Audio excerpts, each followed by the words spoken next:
silence just is. Discussions flow like midnight breeze. No prophets here, just minds to tease. We talk big bangs and evolution, question faith with our solution. Stars align in our confusion, breaking free from old illusion. Join the fun, no need for trust. Dust to dust, we're stardust. No heaven high or hell to fear. Saturday night, we hold it dear.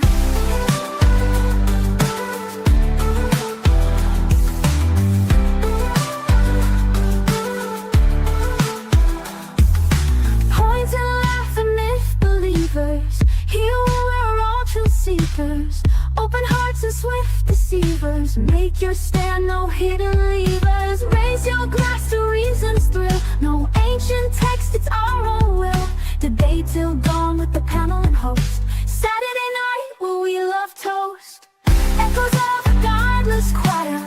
Like the world, let's spark the fire. Free thought mindset to inspire. No holy walls to take us higher.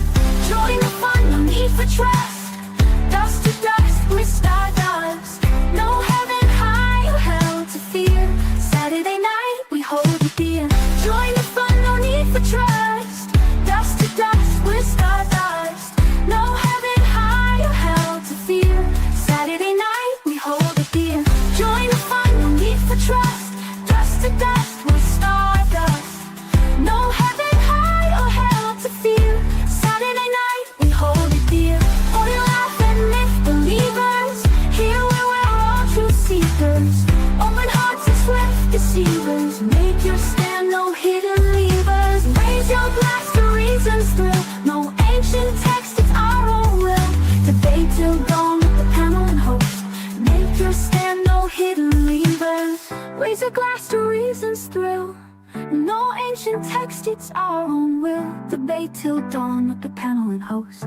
Saturday night, we'll hold it dear.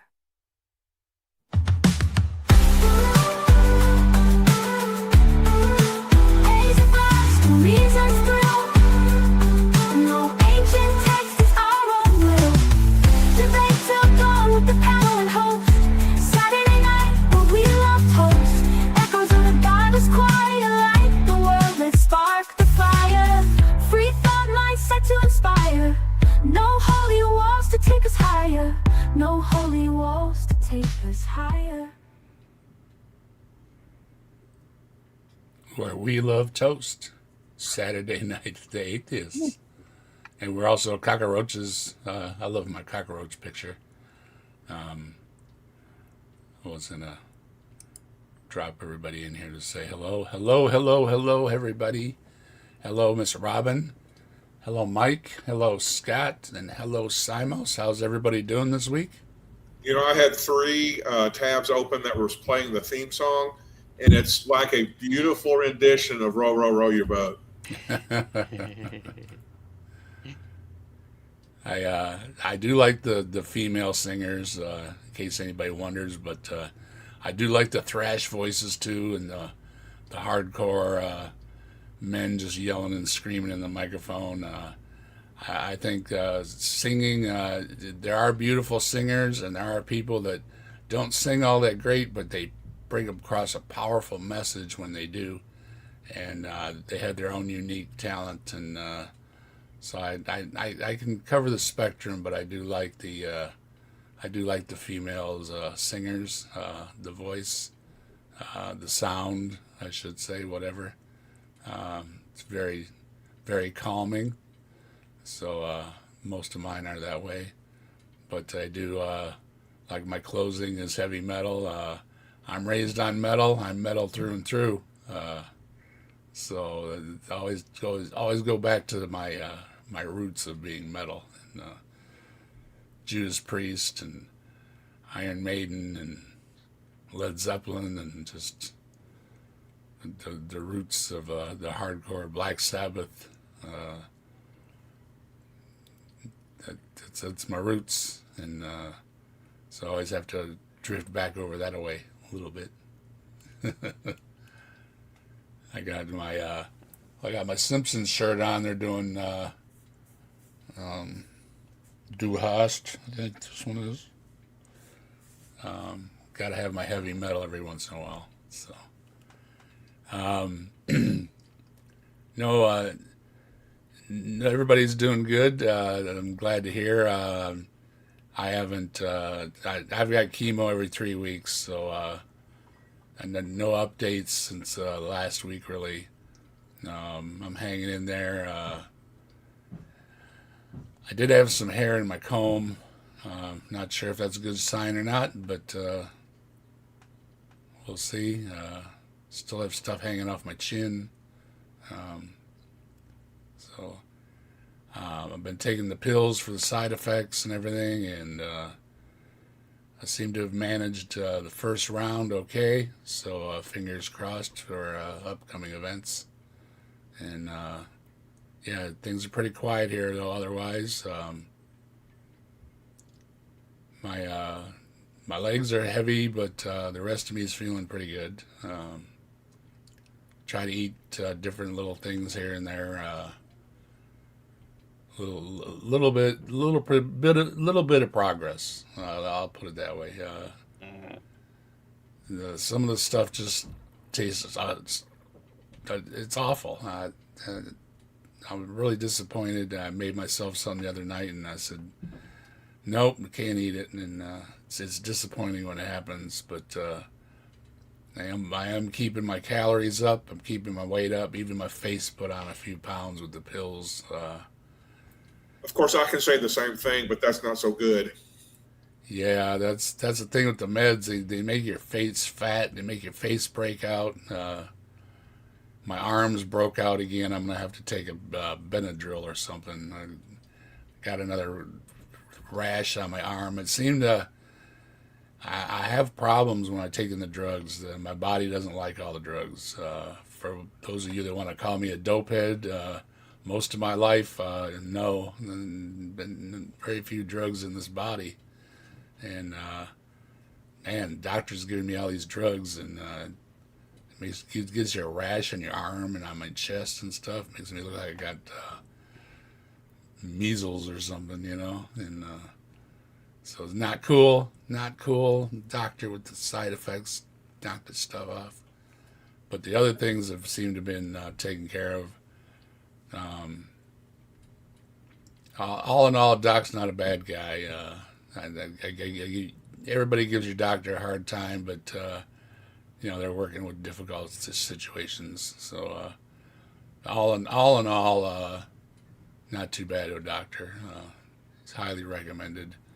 Somebody was talking to me about going to a specialist or something. It's like that's where I go right now. I'm not going like to a regular doctor. I go to the guy that does the C word, right? An oncologist.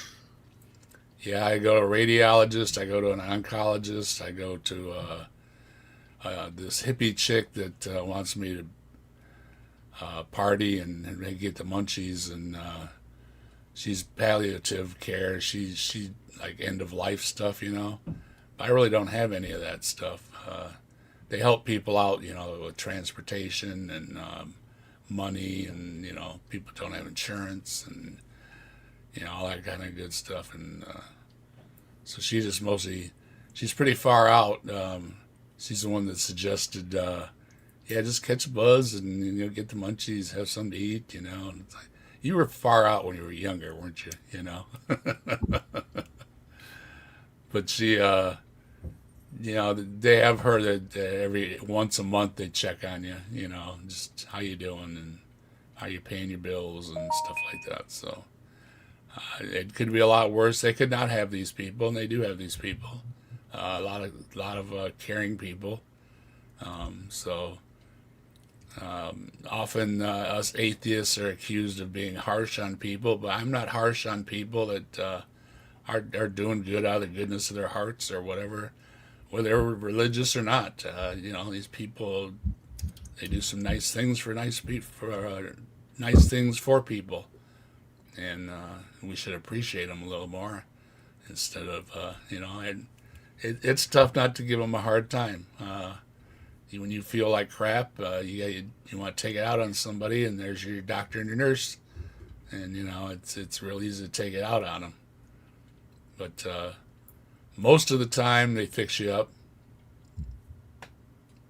Well, the thing with doctors, and I went through this with my mother in the last few weeks of her life, is I always felt like they weren't being upfront with me, and they weren't feeding me, or I don't want to say feeding, providing me with really good information. I don't know if they thought, well, my sister was there and they told her something that they didn't tell me, and maybe it was not getting spread, passed on. But that's the big criticism I have for doctors, is I never know if they're telling me all the right information. And playing this game of self-doubt about whether you're asking the right questions, should that be something a family member or even a patient has to go through, is to figure out all the right questions to ask so that they'll tell you the right thing. That's just been frustrating for me over the years. Yeah, you gotta learn to bend their ear, because it's easy for them to duck in and out, and you gotta say, well, hold on, what's this, what's that, and don't forget, they don't know their everything. Money. They don't You know don't know everything either. And they don't either. And I was going to say today, everything's a specialty, so everybody has to consult with everybody else. And they also, because of insurance industry pressure, only get to spend 10 or 15 minutes. They have a standardized, formatted approach they're supposed to take with you, and a lot of times, just a meaningful conversation. It's being, when you're on a time crunch, it's hard to be insightful and tell the patient what they need to know and get a reading for the patient and where they're at. And I blame mostly our insurance companies here. For Simos, you're in a different situation in terms of the medical system. Do you get that feeling in Britain with the medical professionals you've dealt with? Yeah, for sure. Like Dave said, you've got to make everybody aware that you want to know what's going on before they give it to you. Right, so especially when I was in ICT or ICDU, whichever intensive care, they'd quite often just come in and go, right, here's a shot for you, and I'd always go, okay, hang on a minute, tell me what it is. Right. And they go, okay, it's such and such a thing, and when they didn't, I used to kick up such a fuss. I got in trouble a couple of times because I refused treatment because they wouldn't tell me what it was, and then I had to make the nurses go and get a doctor. Yeah, don't let them turn it into a routine, because they will. They'll just they come in, they stick you or whatever, and they're in and out, and they don't say a word to you. And don't worry, I'll only bother you for a minute and everything. And it's like, wait, I'm wide awake now. You're sticking a needle in me, Yeah, you've just woken me up now. The least you can do is tell me what the hell's going on. Right. So, But like I said, I had that a few times. So, a couple of times actually. A couple of nurses complained about me, but I wouldn't let them do anything unless they explained it first. And once the doctors heard me say that, they were like, okay, yep, okay, no problem. It's just decent bedside manner as far as I'm concerned. Sure. Especially when you're taking like really strong drugs, which which means you're not in your right mind anyway. I don't remember most of ICU, dude. Okay. I do not remember it. I was there for 6 weeks or 7 weeks, so I remember quite a lot of it. And I was only there 4 days, but it was mostly a blank. It's very, very blurry being on so much dope at one time. It is very, very hard.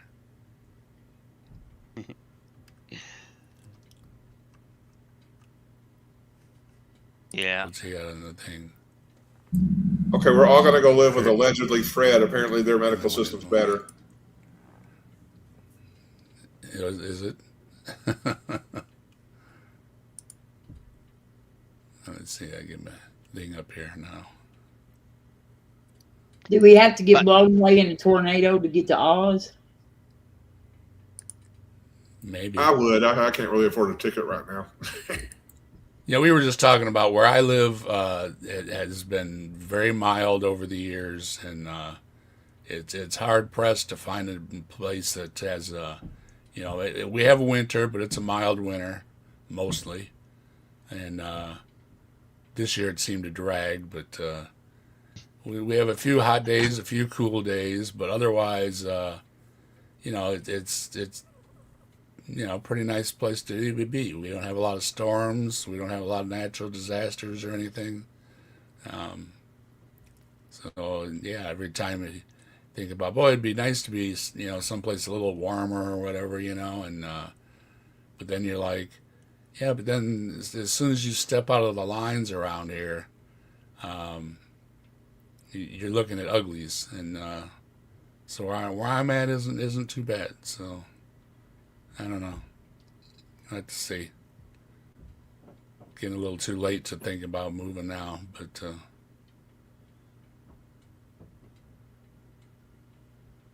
could be a lot worse. Could be a lot worse. Hey, Dave, Kurt would like to join us. Can you shoot him a link? Do I have a thing? Let me see if I've got Kurt. I don't think I have. What's his? Well, I know I've got him in a current. He got a Discord? I think I do. Let me.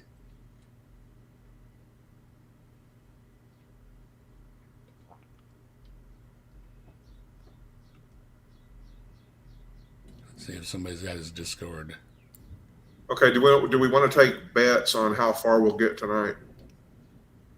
Probably not very far, but you never know.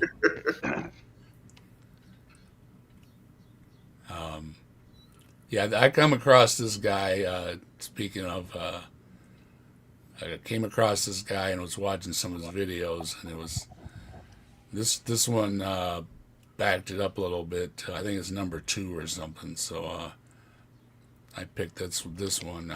He's got a bunch of them, but there's a lot of the stuff was like a repeat, same things, and it was. I was getting the Hawaiian shirt guy vibes watching it, especially when he was talking about, I got 200 slides, and I was like, oh no. But he's an interesting fellow. He's a young Earth creationist. I picked that up. All the things in our theme song about evolution and the Big Bang and all those things are all false. So yeah, you can guarantee he's a young Earth creationist. He's not misquoting people as far as I There we can go. see. So that's a good sign right there. Hello, Kurt. How you doing? Doing good, thanks. Good to see you, Dave. Hey, we're just talking about the gentleman we're going to look at tonight. He's definitely like a young Earth creationist or something. But this little section here is about he's got evidence for God, and that always perks up my ears because I would like some evidence for God. Some of the same olds are getting old, and so maybe, just maybe, he'll have some evidence for God. I mean, who knows? It's possible. Always keep an open mind that we're going to get this answer, and it's going to come shining through. And Yeah, I always feel like Ricardo Montalban, of all the creationists, the young arts are the richest, most aromatic kind.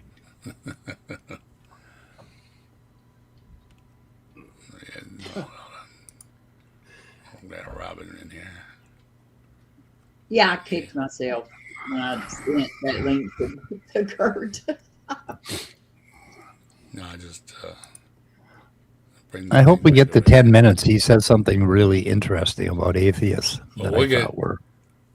Well, everybody's doing good, and so I wish everybody good health, and so yeah, we'll get rolling, and we'll have a couple minutes head start here on this. Yeah, Ryan brings up a really good point. The one thing in this guy's favor is he didn't use the word evidences. Yeah. He seems genuinely. I mean, I've only skipped through it and seen the quotes, but he's quoting people accurately, and that's always a good sign that someone's arguing in good faith. And who he quotes is interesting too. J. Warner Wallace a lot, and Frank Turek, and usual suspects. So that's not such a good thing. But at least on the atheist side, he's not trying to straw man. Yeah. Yet. I mean, so whether he'll do it, yeah. Let's say howdy to everybody real quick, and then we can dive in. I see a bunch of people are joining. Good to see everybody tonight. We got. Let me scroll up here. Yeah, there was an atheist G2R was here earlier. Sorry I wasn't here that early. But come back if you're around, or catch you later. Fred was here. Fred is here. And everybody dropping emojis in the chat. Thank you very much. Sounds like that atheist guy was looking for God in the chat. Yeah. Yeah. It was a little too early, 10 o'clock. I think it said, I wasn't here that early. Sorry. Ed is here representing the Fangs. Hello, Ed and the Fangs. For you that don't know, Ed's got the rabid atheist, and he's got the kind of scary Fangs mascot over there. It's a rabbit with some wicked friends, and we have a lot of fun with that over there. He's and understands the Bigfoot thing and everything too. So we have some fun with that stuff. It's good to see Ed. And we've got Ryan here. Hello, Ryan. We got Laborious. We got a bunch of people dropping emojis. Thank you very much. Hello, Ryan. Good to see you. The goddess is here. All right. Hey. And we've got Bordwick greets from Germany. Ingo Bordwick. Interesting. Welcome. I hope you're doing okay. I'm doing all right. I'm still here.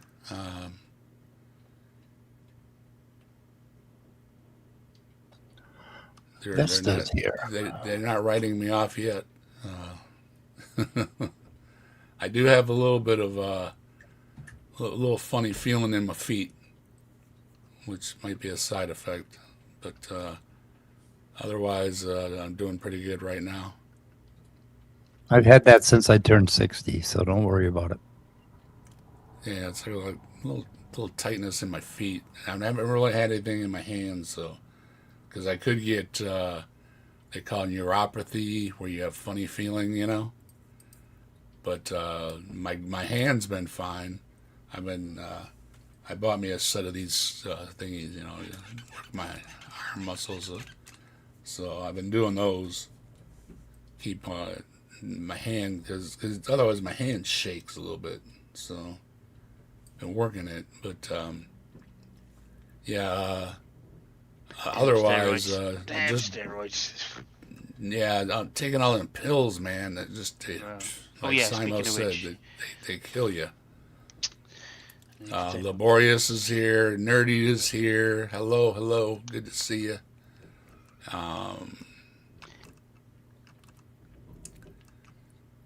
Kurt has joined in. Hello, Kurt. And Austin's out there floating around. Hey, Austin, how you doing? And we got Leo dropping by. Hi, Leo. Good to see you. And the native atheist dropping the foots. All right. Hail some fangs. That's right. Hail some fangs. Is it wrong to say evidences or evidenced?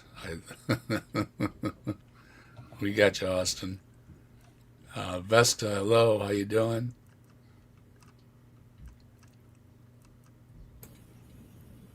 To address Austin's concern, evidenced, I think, is pretty legitimate usage, as evidenced by, this, that, and the other.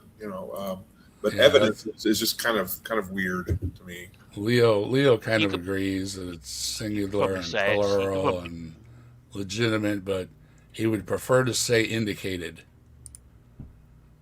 You could probably use evidences. Yeah. But Don't ever pluralize that. Never. Never do that. Well, what'll happen is, you can use evidences, but I'll get a little twitch in my left eye when you do that. It causes that. We don't need no twitching. All right. Hello, everybody. Good to see y'all. Okay, let's see. Let's find this guy's video now. And, I leapt right in. The only thing I chopped off was a little bit of music at the beginning, because you never know where they got their music from. So otherwise it should play. Yeah, that's what I thought. Evidences is quite often used in the legal system. Yeah. And we are on our second class in our series called Answering Atheism. This series is going to be specifically on how we can engage with atheists and how we can talk to them and rationalize with them, how we can persuade them and win them over to become Christians. His ultimate goal is to win you over to be a Christian. Win you over to his cult? Yes. He freely admits it. Yeah. Aunt Jared gave me a piece of advice one time. They said, Robin, theists don't have atheist friends. They have projects. Yeah. Right. That's a good one. And so this is our goal. We started last week. I got to stop you there a second. Look, okay, he's made an effort. He's put a tie on. I appreciate that. I really do. But I don't. I think he's being a bit big-headed here, thinking that he's the one that can turn an atheist over to become a believer. I think that's. I'm not sure that's correct. I think you'll find that if I were to question that, he'd say, "Well, no, it's not me. Obviously, it's God that does that." So I think he's been very big-headed, very big-headed. So that's a big red flag for me straight away. Big red flag, lack of humility. I think we're going to get quite a lot of. I think we're going to get quite a lot of straw man arguments tonight from that red flag. Yeah, he's full of himself. I just saying hello, hello to native atheist. See him out there in the chat. Hello, good to see you. Yeah, this person is very full of himself. So very confident, very straightforward on telling you what he thinks. So we'll listen to what he has to say. By just looking at what I call pop atheism. We tried to look through popular level arguments from atheists and why they're not accurate. But yeah, I watched most of these. Like I say, there was a lot of repeat in them, so I chose the second one because he has evidence for God. But the first one, the pop atheism, he was just attacking the normal people, Harris and Hitchens and everybody else, the horsemen and stuff like that. That there was this, popular thing of being an atheist, and now it's not so popular, and it's all falling apart. And really, most of the numbers I've seen is there was a little bit of an increase for while the horsemen were running around, but it's just like a steady thing of more people just kind of go, well, and they're more and more moderate, I guess you could say, than ever before. But even Dawkins coming out with. He likes to hear the Christmas songs and all those kind of things at church. That it is a cultural thing too in many places. So you can have an attachment. Certainly is in the UK. Certainly is in the UK. I'd also just like popping pop. I mean, this is an alliteration not worth stating. I've got to say. I mean, it's either popular or, popping popular atheism. I mean, yeah, I'm not sure. Hey, Will, how you doing? Poop theism. I like that, Leo. That's a good one. But also, I mean, he's setting it up here, isn't he? For the easy, the easy kind of takedown of a particular form of atheism, which most people, or a lot of people, subscribe to, is what I would call weak atheism. And they're just going to say, well, that's not an argument, right? It's not an argument for strong atheism. That's the sort of straw man he's setting up here, or the equivocation in terms of atheism, right? So he's going to say, look, weak atheism doesn't have any arguments for strong atheism. Well, no shit, Sherlock. That's basically the whole fucking point of splitting the two types of atheism up. We had Kelly out there. Hi, Kelly. How you doing? Good to see you. Yes, they're great people here. Always great people here. Nerdy stopping through. Hello, Nerdy. Yeah,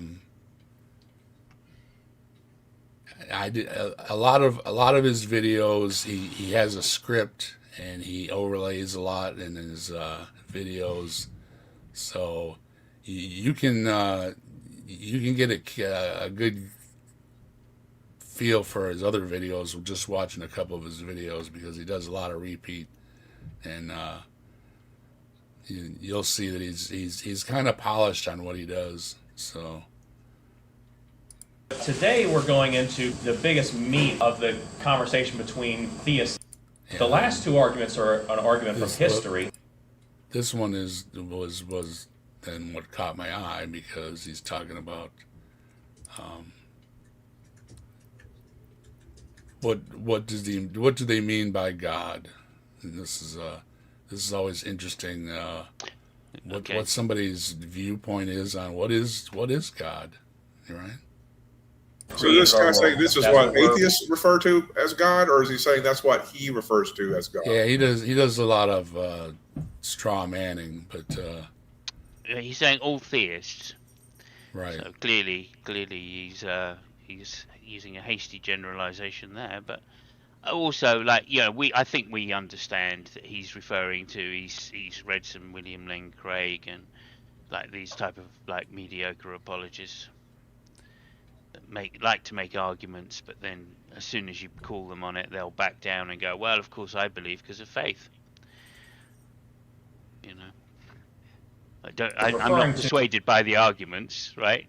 I think at one point William Lane Craig said, he said in one of his books, he said something like, "I'm not persuaded by them. There may be no good reason as to believe by rational means, but or there may only be some good or no good reasons to believe by rational means." I'm quoting out of context now, but we should still believe regardless. Well, far from raising the bar or the epistemic standard. Thank you. He lowers it. Yeah, the low bar bill. We love that phrase. That was amazing. So this guy, so a supernatural, intelligent, rational, moral, and personal and timeless being. He's talking about my grandma's ghost. So is that what they mean by God? Ghosts? They push it way out there, so that it's very hard to define. Is what they're doing. Yeah. Oh, powerful it's ghost. a Frank Turek strategy that, well, God is outside of this, outside of this, outside of this, outside of this, outside of this. So that's why it's indistinguishable from anything, because it's outside of everything. Evidence. Yeah. Yeah, there's no evidence. Yeah, but we are made in its image. Right. Non-existent beings can be considered timeless too. Well, I would say, my favorite Action Man from when I was 8 that I stocked away in the cupboard and put back in the box. To me, that is supernatural, intelligent, rational, merciful, personal, timeless being. We got Jasper in the chat. Hello, Jasper. How you doing? Geo Sam. How you doing, Geo? Good to catch you. Rock on, man. Hey, GSM, good to see you. Yes, exactly. He's on a hasty generalization fallacy there by saying. I think he does say in the video that he's saying for a generic God. When theists refer to God. No, theists don't always refer to God as necessarily a personal being, for instance. I guarantee the people in the audience, unless they're somehow specifically trained in apologetics, aren't thinking about a necessary being. That's just, at least in the 90s, 80s and 90s, that was not what the people in the pews thought about God. They might not disagree with it, but they just didn't think in those terms.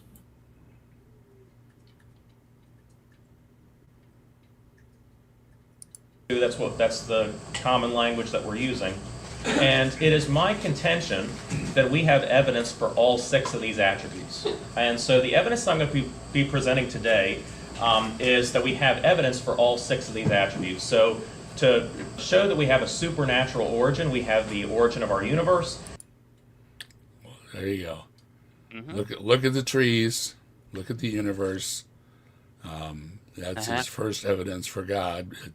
That Big everything Bang is shows there. there was a beginning. If there was a beginning, there must have been a cause, and that cause is God.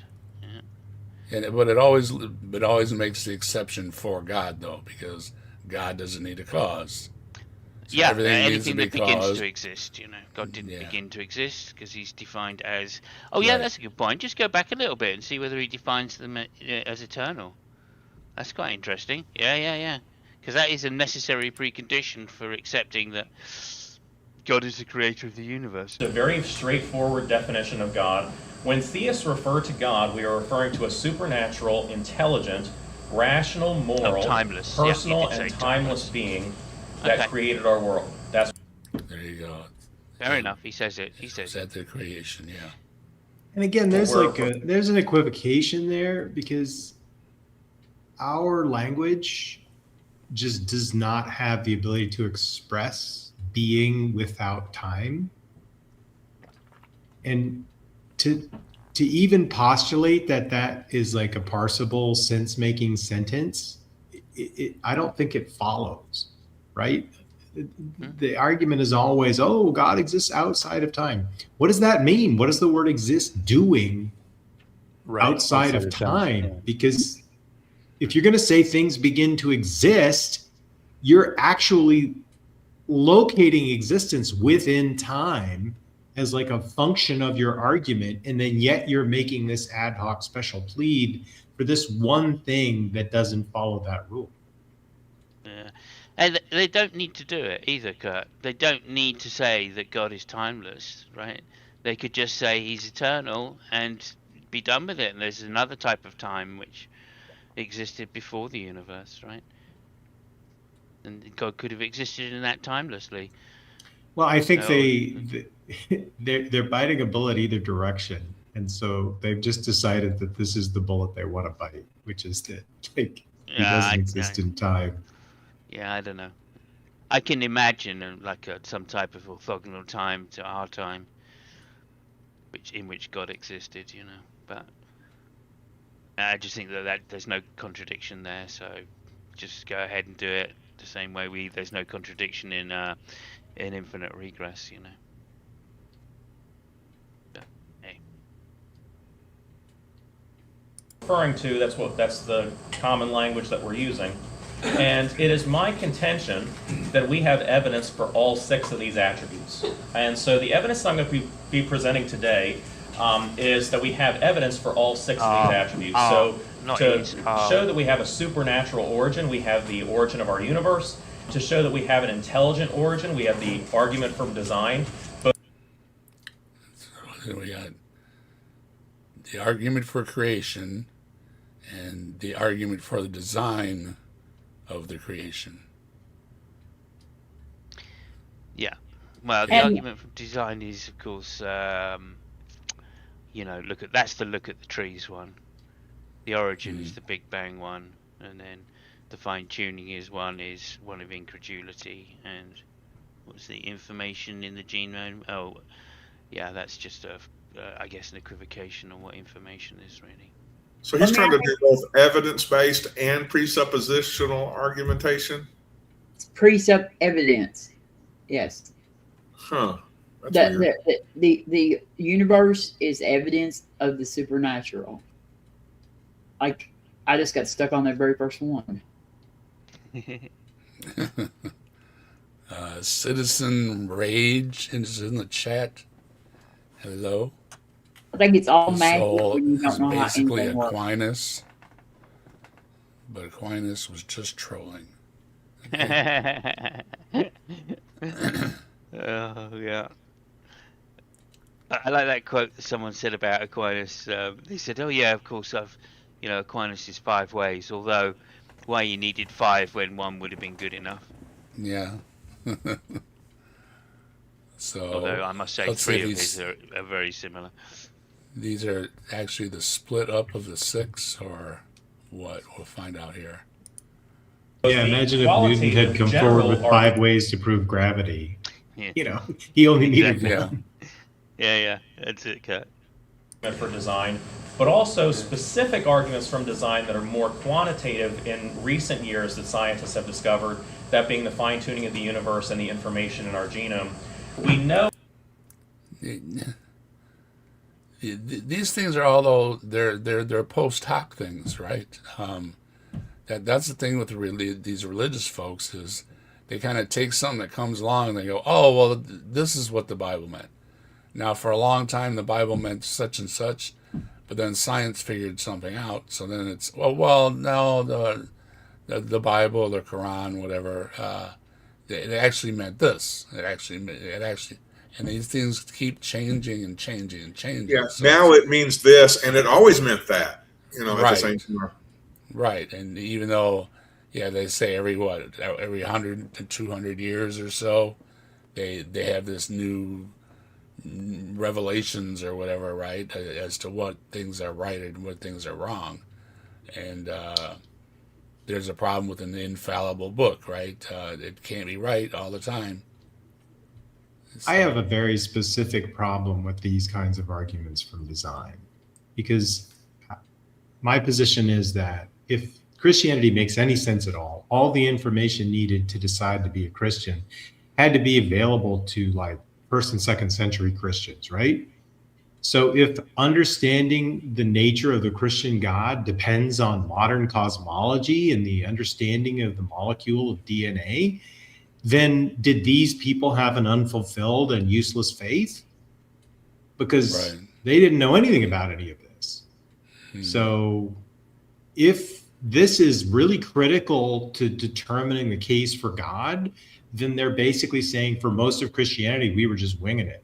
Now we know. Right. They didn't know what they were talking about then, yeah. Well, that's why people like William Lane Craig say, these are all good evidences for God, although, see, now I'm doing it, good evidence for God. But, see, I'm sure you can use it that way, but anyway, I believe, based on the testimony of the Holy Spirit, because he realizes that, these arguments, right, they could be as strong as you like. I mean, what was the phrase? That Plantinga said something like, all the arguments for God could fail, but he could still exist. And it's the same the other way around. Yeah, they could all be sound arguments, but God still might not exist. We don't, because of our, particular epistemic position as humans. Hey, there's Deconverted Man in the chat. Oh, come on, Deconverted Man. You're looking for really highbrow stuff here? Come on. Folks, let me tell you, if you're looking for highbrow stuff, you've come to the wrong channel. I usually don't scope the highbrow stuff. It's easy to pick up on the famous guys. It's a lot harder to find these ones that nobody's heard of, and I kind of like to hear from these other people. So see what they're saying, even though a lot of it sounds familiar. they are repeating others. That they're setting up their own little things and they're out there running the little sermons. Who are they talking to? And stuff like that. Yeah. That we have a rational origin because of the presuppositional argument from logic. We'll go over what that means in a Oh, there you go, deconverted man. The presuppositional logic view. So he presupposes that he has all the logic, and it justifies his view, right? little bit. We know that we come from a moral origin, and we know that from the argument from objective morality. We also know we have a personal creator being. Yeah, the objective argument from subjective morality thing. the argument from objective morality does not say anything about the grounding. Yeah, it's just ridiculous. This is silly. Silly arguments for God. I just don't. I mean, I whatever. I just think you're advertising that you don't know what you're talking about when you use the word objective there. And like the conversation is stance dependent versus stance independent now completely. So he's like quite a while behind the time using even that term.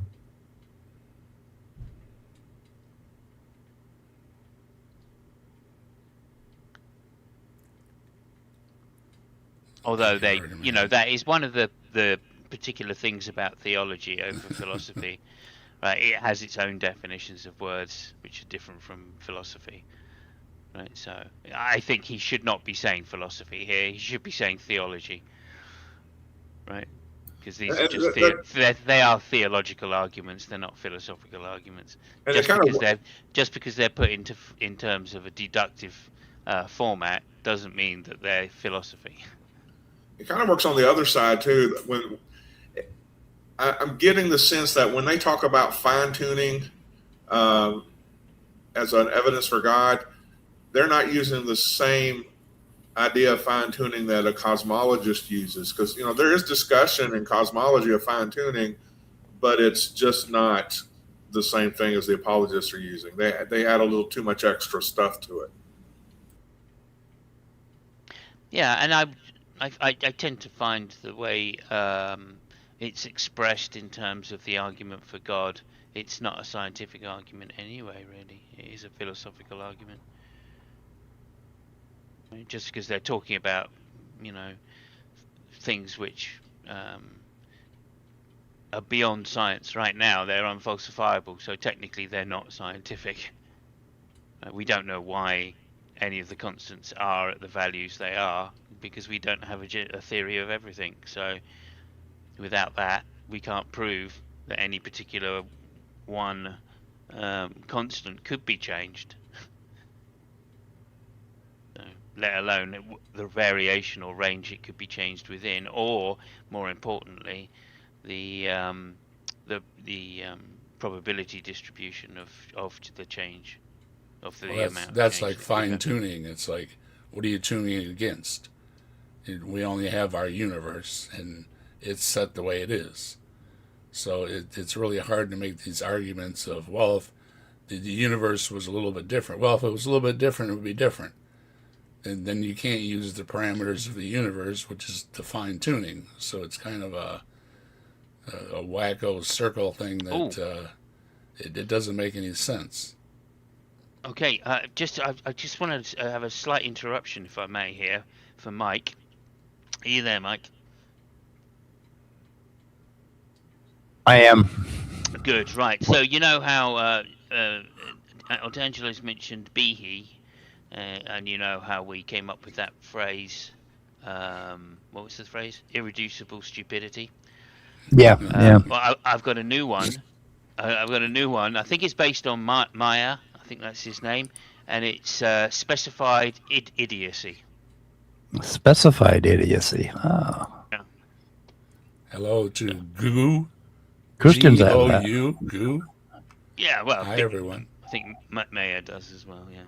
Is Otangelo here? I don't know. Somebody's playing around with Otangelo's name. He's probably on his phone or some shit. Yeah. Have at him though, chat. Have at him. Yeah. Just old be nice. news. Just be nice. You know, Really, he's really gonna old news. Oh, so old. make some things. We just spotted another video that came out 19 hours ago by Dr. Scott Minich, the microbiologist, and his big thing is the irreducible stupidity of the flagellum. Regios, how you doing? Good to see you. He's like a Who said BB that? clone. Scott Minich, I think his name is Dr. Scott Okay. Minich.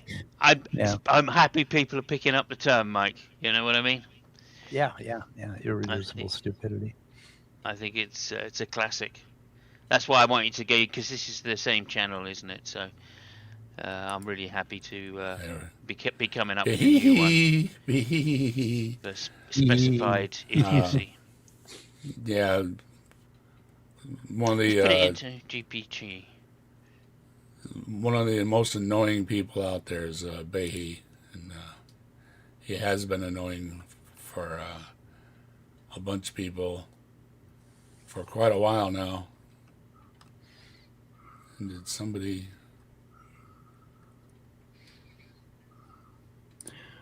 Okay, there you go. Drop it in. There you go. I thought somebody dropped off. Dropped it back in. Got everybody down there now. Sorry about that. I misclicked while I was trying to put a No, link I in the private got chat. I got a There's a notification. link in the private chat for anybody who wants to see the studies showing that they can make ribose from early Earth chemistry pretty easily, contrary to whatever this person is saying in chat. Okay. Otangelo? I don't know if that's really Otangelo, but whoever that person is. If it's Yeah, Otangelo, I think it's Otangelo. He's making the same sorts of arguments. Yeah. He's lonely every once in a while, I guess. He's been making the same arguments for. He is a lonely man. Lonely. Let's see. Let's see what else he's got here. That's because he's sitting halfway up and halfway down the stairs. Yeah.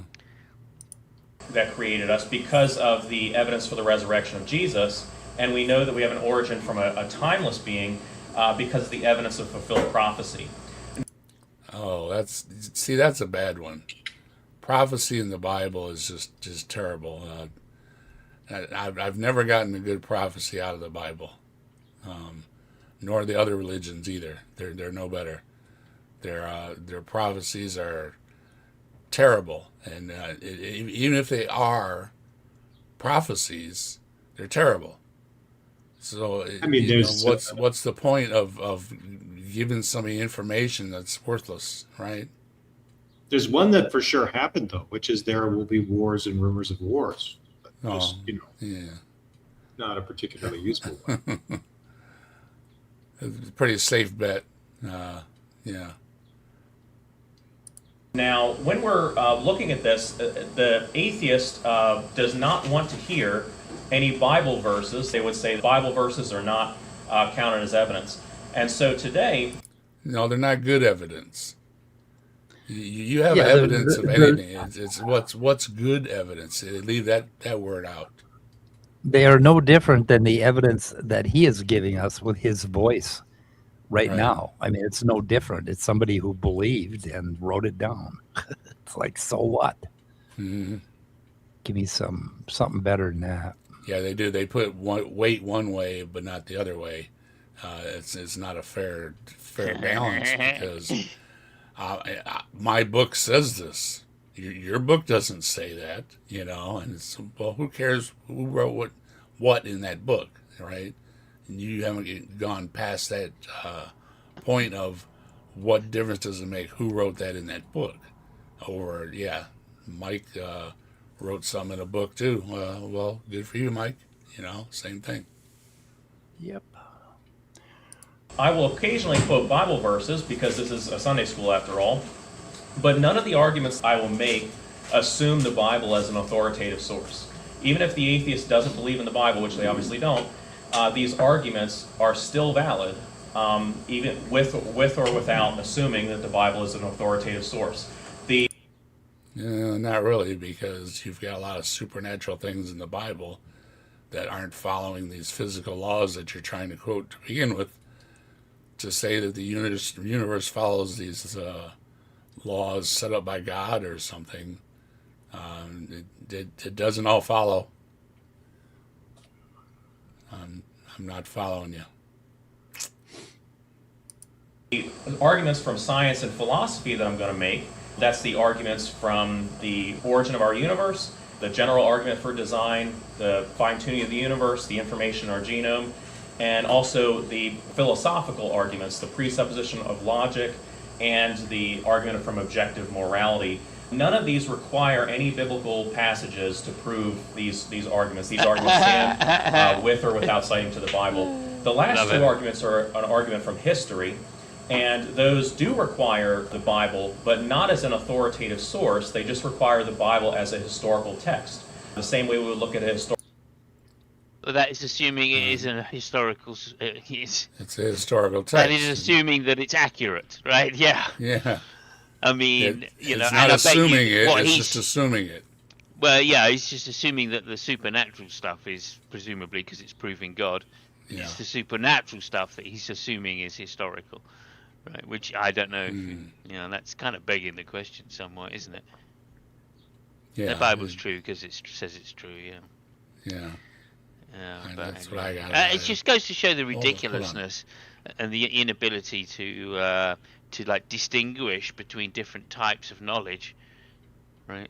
And also to how, you know, he's using the word historical in some sort of general sense or you know, common sense rather than the actual, you know, rather than the actual field of history, right? The scientific field of history, so to speak. So yeah, it goes to show how disingenuous this argument is, and why this person is not even qualified to talk on science, like he said in the beginning. Historical text from Tacitus or any other historical figure, and we will rely on them just as historical texts, and their historical reliability, not their divine inspiration, but their historical reliability will be demonstrated as part of the argument.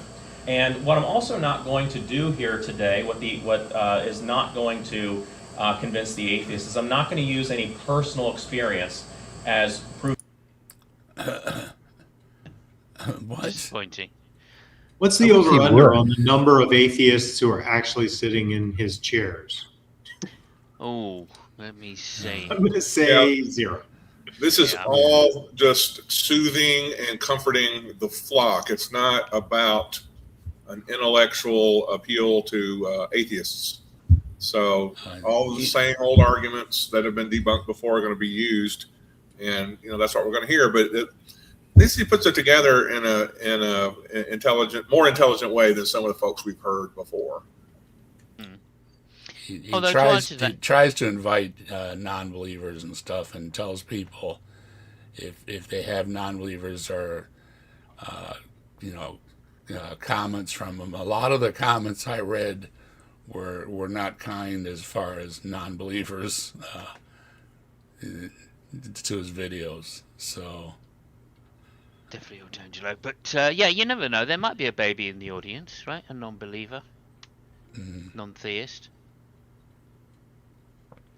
And he'd probably be like, you know, sitting in his cot listening to this, going bullshit. Yeah, like I said, he seems to have a shtick down. He's very rehearsed, and he reminded me of a young Hovind with all his slides and stuff. Forgive some of these things that the wording isn't. I couldn't go through and adjust every one of them. He's got a lot of slides, but yeah, the wording all over the place is kind of his fault. So it made me resize everything. So he certainly read all the apologist books, hasn't he? Yeah. Tell that. None of the arguments presented today will involve any personal experience from me or from anybody else. Personal experiences, I would argue, are not subjective. Many atheists would say that, oh, it's just your subjective thing. I think that God can actually objectively reveal himself to you. I do. There you go. I'm waiting. I'm waiting. It's just he doesn't. Have you not heard of the argument from it's a divine hiddenness? Oh my god. Everything I believe in is from personal experience. I believe in rocks and trees because of personal experience with them. But I don't have any personal experience of God. For some reason, he has not knocked on my door. Wow. Where he be? I'm surprised. God's like your friend from school's girlfriend. Yeah, And right. even when we were toast in the hospital, nothing on angelic wings came into my room or anything. I was just really doped up. And there was a lot of doctors and nurses. Simos can relate that you really don't know what's going on.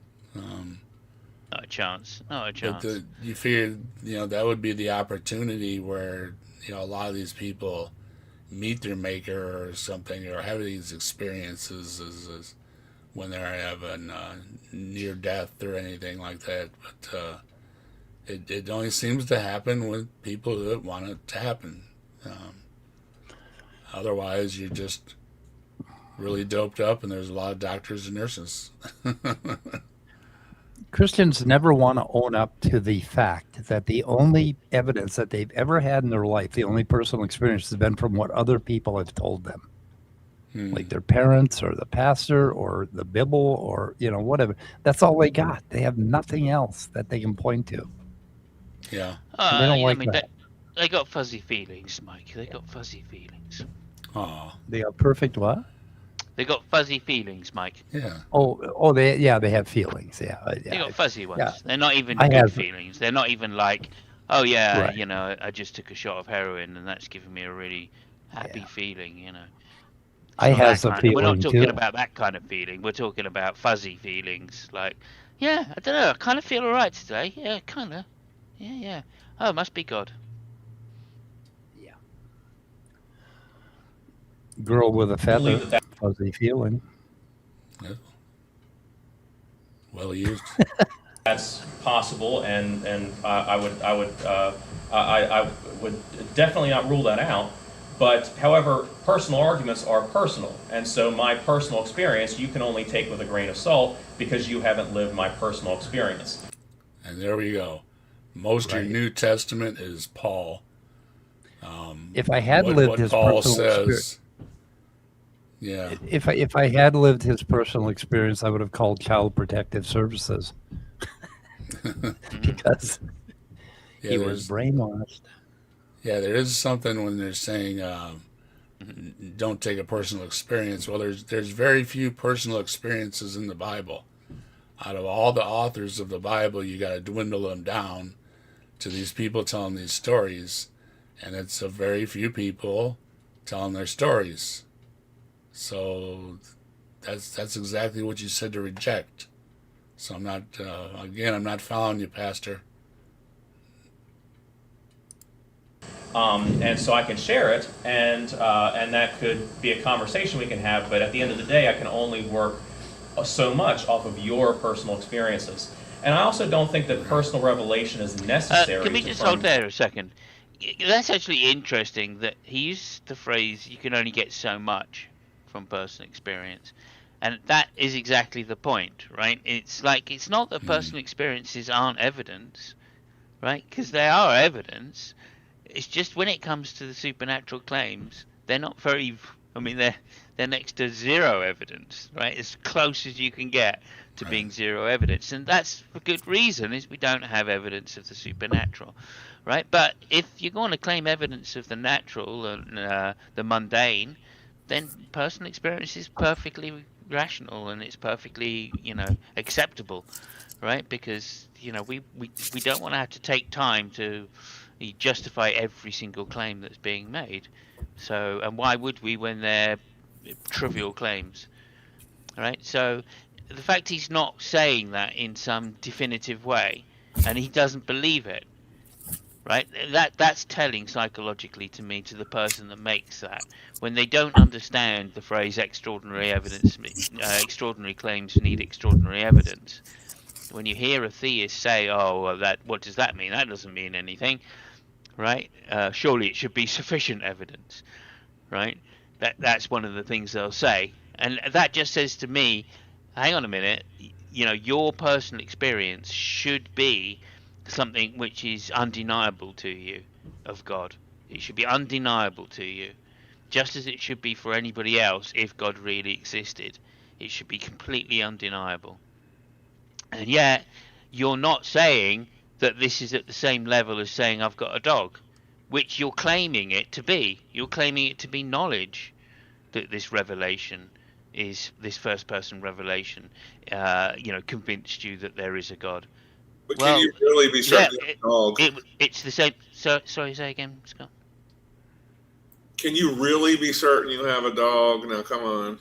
Well, it's the same. That's what I'm saying. It should be the same. If you think, right, in the theist position, if you think that this personal revelation is as mundane a claim as you know, I've got a dog, then you would be saying it to people that exactly the same way you'd be saying it to people that you've got a dog, right? And you'd expect them to believe you because it's mundane to you, isn't it? And yet they know that it's not a mundane claim, that it is an extraordinary claim. And that's when you hear when you hear them denying that extraordinary claims need extraordinary evidence, they're literally denying this, or highlighting the you know, the cognitive bias or the disjunction between, you know, having a claim which they think is perfectly you know, justifiable within their own minds as being certainty or gnosis, and knowledge of the highest form, and the claim which, you know, just like your mate saying I've got a dog, those two things should be on a par for them, but they're not. They're not. So they know there's something's going on. Right? You wanna say hello to tons of mice and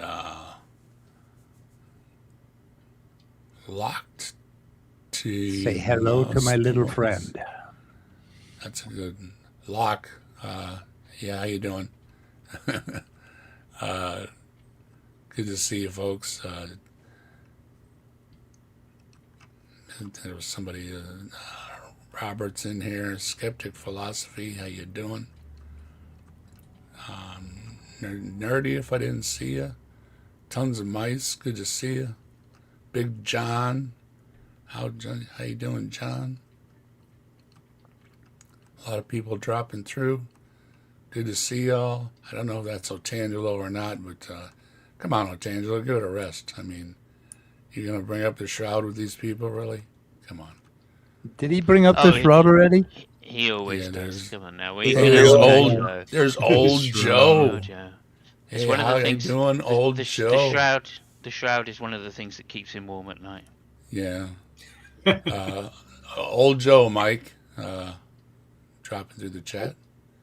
Old Joe? I imagine him with a big quilt with the shroud image on it. Yeah, yeah. Well, they do bed sheets, don't they, like that? You can get a duvet cover of the shroud. It's so gross. I know, it really is. But, like, you know, whatever. Affirm God's existence, because we have plenty of evidence already. So the evidence I'm going to present today is not only objective, which I think that personal experiences can be objective, but they can be shared, investigated, and appreciated by everyone. I can share them with some. Your personal experiences can be objective if you're an object. I don't know how they can be objective otherwise. Well, he'll take them as objective when it's the right person saying it. See, also shows that he doesn't even understand the colloquial definitions of objective and subjective, so he's completely lost when it comes to using the word objective. Right. Someone, and they can have the same experience as with it that I do. Now, a lot of atheists look at the evidences for the existence of God and are unconvinced because the atheist use the word evidences. is looking at a very narrow. He did, yes, didn't he did. Yeah, we're looking at a very narrow. He's going to bring up Ricky Gervais now, I think. Okay, let's hear it. Definition of what God is. And Ricky Gervais, who's a comedian, he's also an atheist, he once said that we need to find a jar of gaudiness. And if you can show me a jar of gaudiness and then I can test the jar of gaudiness, then you'll prove to me that God exists. And this is a misunderstanding of what we're talking about, because the God that we're talking about is not a God that is inside of our universe. And an illustration. Right. And there we So you go. can't see it. So what he's saying is Yeah. you can't see it. It has no effect on us. It doesn't do anything. There's no way to grasp it. So does it exist? It's So- just so like did- your friend's girlfriend. Yeah. Yeah. So That's did it. so did God, inspire the Bible or not? Because if he did, then he has to interact with the universe in some way. Exactly. I mean, Why talk doesn't he about come down? talk about undermining your own religion.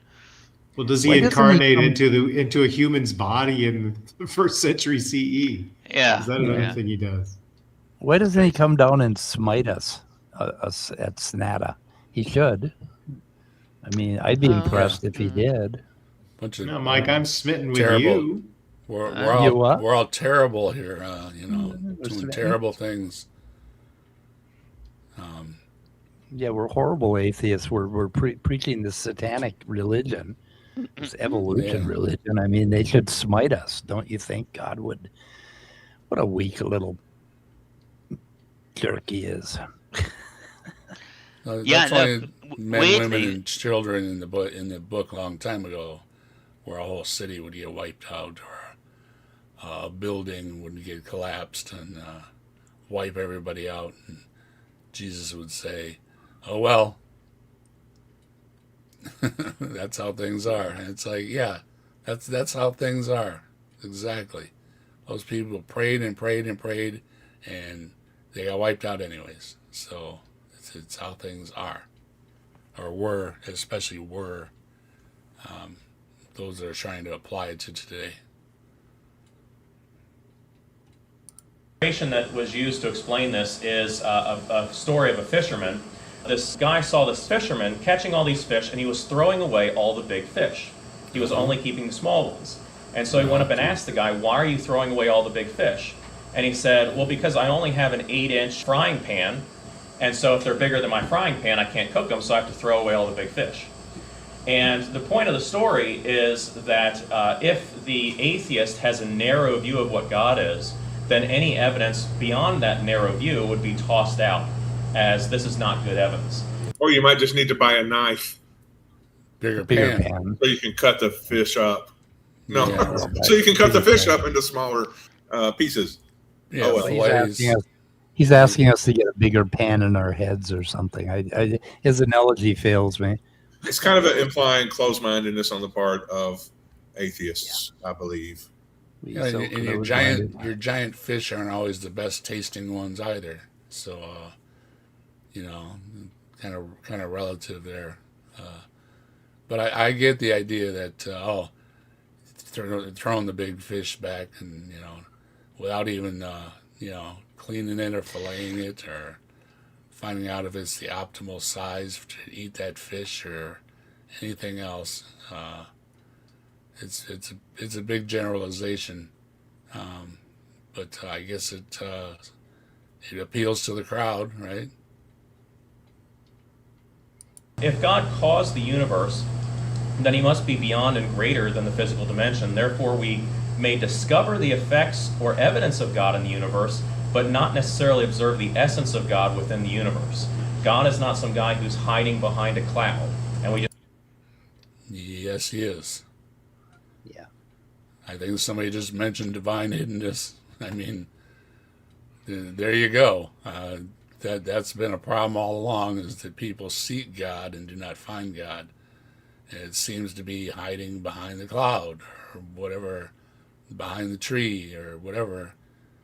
There is a divine hiddenness. So, kind of, again, having it both ways there. Want to be pastor?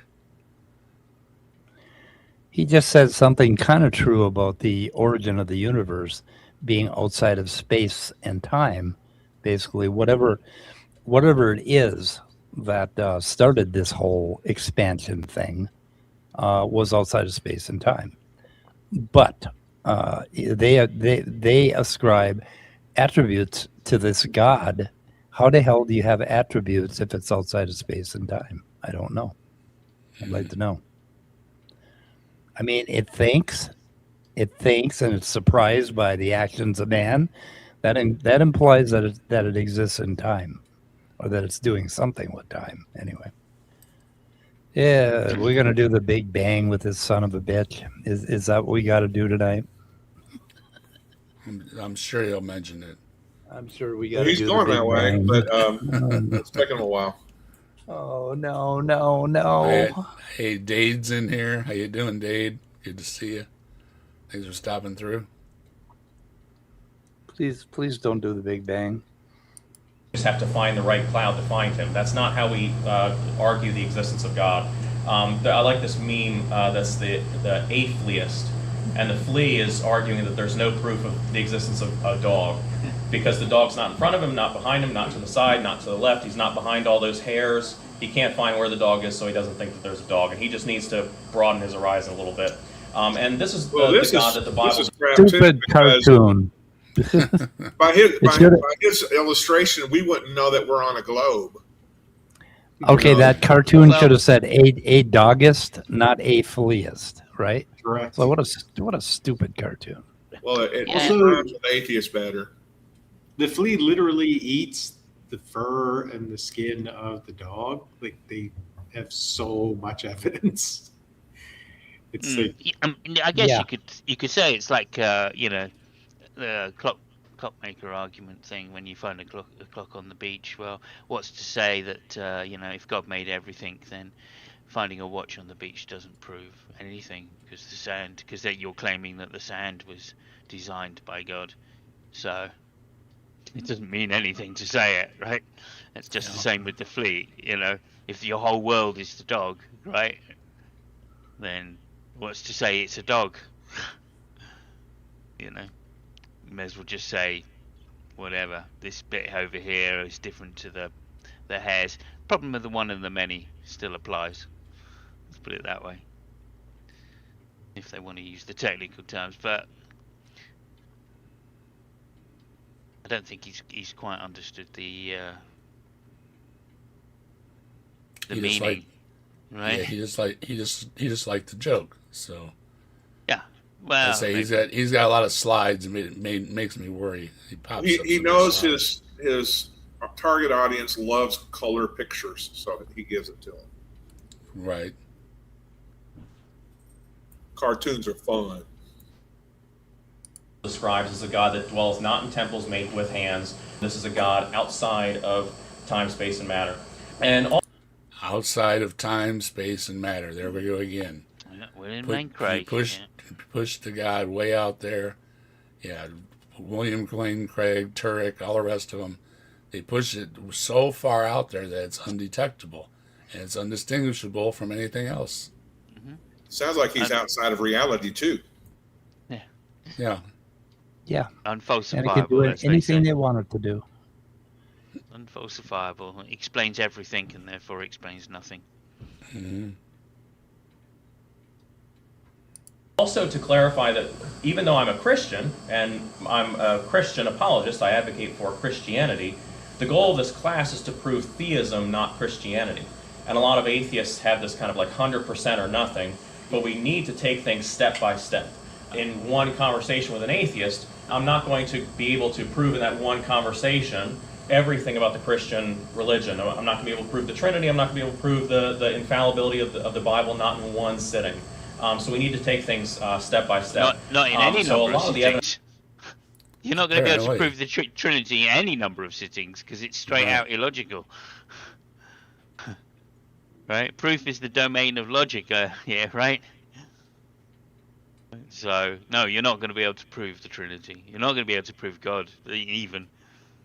So, I don't know what he's This is talking a- about here. But, no, he'll be able to do it. Move. Infinite number of sitting downs or sessions, he might be able to prove it, I suppose. I mean, if the infinite exists, there might be a chance God exists, I suppose, or a higher chance. That could be evidence for the existence of something higher power.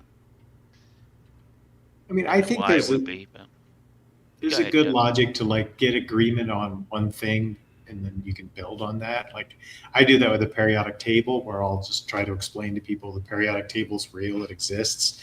And then because it works this way, we can tell this or this or this about that. So I don't think that's like an illegitimate argument. But The problem is that the giant leaps between a deist God and a theist God are so huge. And all these arguments ever do is establish a deist God who At best, yeah. be completely inert and unconcerned with anything. Good, may not even have a mind. May not be personal even, yeah. Wait till you hear this guy's reason why atheists will concede a deist God, but not a theist God. Right, that comes up at 10 minutes, so I'm not sure where we're at. But Should be can't coming wait up. for that. All right. That I present will be for a general theism, but also some of the evidence that I present will be specific to Christianity and will be exclusive to certain religions. And it's interesting to see atheists will sometimes argue that they would believe in a deistic God. A deist God would be a God that just creates the world and then leaves it alone and doesn't impact the people that he created. And this would be part. See, now we have proof of prophecy. This is more where I'm leaning, that they can write all these stories about these gods that did all these things, and that's fine and well, but it doesn't do anything anywhere today. So you have to weigh, did it really happen then if it's not happening today? So what are the reasons you think that these Dawkins and Krauss would prefer a deist God? He's going to tell us, but what do you think? Yeah. Well, I think it's stupid. I think this is absolutely a stupid thing for either of them to say, because they're men of science, right? And obviously they're only saying that because they're saying, well, look, I'm not a philosopher, so I have no fucking idea. Yeah. Right, and that's the basic fact, because there can be no scientific fact for the case of a deistic God. So when they admit there's a respectable case, they're way outside their lanes of expertise, just way outside. When they're talking about a deistic God, they're talking about something outside of the universe, outside of space-time, that is responsible, or probably existed forever and is responsible. They're not giving it any attributes at all, because they can't, and that would be the same thing as saying the cosmos. Basically, what we got here is what you get. We're in the middle of this. We're trying to figure it out, and we don't know. And you could call that God if you want, but that has nothing to do with the God that this asshole's talking about. Yeah, again, it's but anyway, let's hear why he thinks. Yeah, before atheist. You do it, this is one of my issues with. I mean, I accept that physicists often use language which is unfortunate. It turns out to be unfortunate, right? The God particle and things like that. But it's giving far too much up to say that a respectable case could be made for a deistic God, right? Yeah, but how do you define how do you define it? No respectable case could be made for a deistic God, right? A case could be made for a deistic God, yeah, sure, but it's unfalsifiable. So we're back to square one. Should we believe a claim, which is an unfalsifiable claim, without evidence? No, we shouldn't. Clearly, if there's no evidence for the particular claim being made, then we've got no justification to think that it's true. You can believe it or not. That's all right. That's a personal thing. But there's no evidence. If there's no evidence, then there's certainly not a respectable case to be made, or a respectable argument.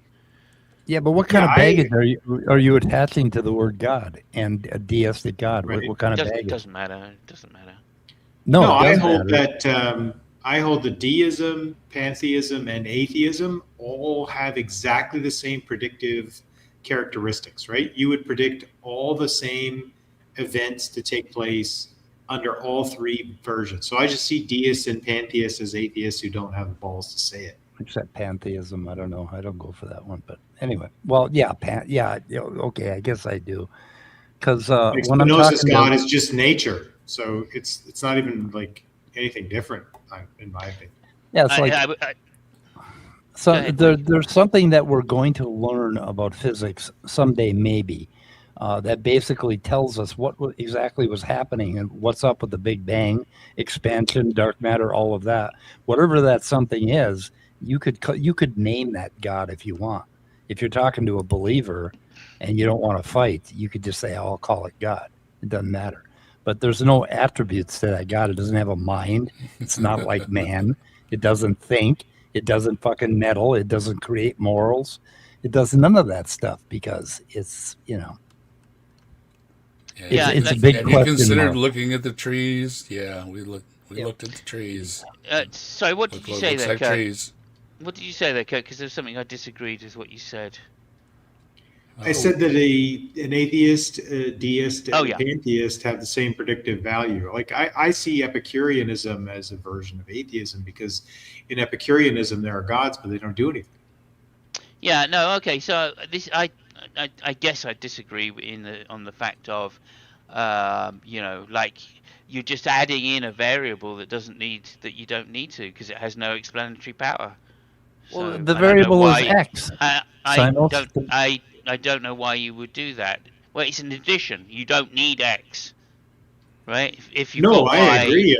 you don't need X. So No, you all of those cases of pantheism and deism, that they're just saying, look, God is an extra something. It's just this extra thing that's added in to the universe, right? Well, no, we don't need any of that. We just need the universe to explain everything in the universe. Hey, That's how that Simos, works. So Simos, Yes. we got Jasper just gifted the Captive Desk membership to somebody out there. Oh, fantastic. It goes to Austin, Scientific Origins. Yeah, Austin, Received all the right. membership. That's great. Well done. Drop Congratulations. those We- emojis, and we appreciate you helping us out here at Jasper, and just for you. We love toast. We love toast. We love toast. We love toast. We love toast. I hope everybody out there is loving their toast. Okay, let's hear why he thinks atheists like deism better. Well, I just want to quickly respond to Simos. The thing for me is like I don't blame Spinoza for saying nature was God because he would have been killed if he hadn't said it. Absolutely. So Yeah, he of needed course. people were stabbing him on the street as it was. So of course he's not going to write a book that says no, of course there's no God. So I just think it's a way for people who don't want to admit there's no God to say there's no God. And like some people are just in a position where it's easier for them to say I'm agnostic or I'm deist or whatever because of their social situation. And for that reason, I don't like go too hard on them.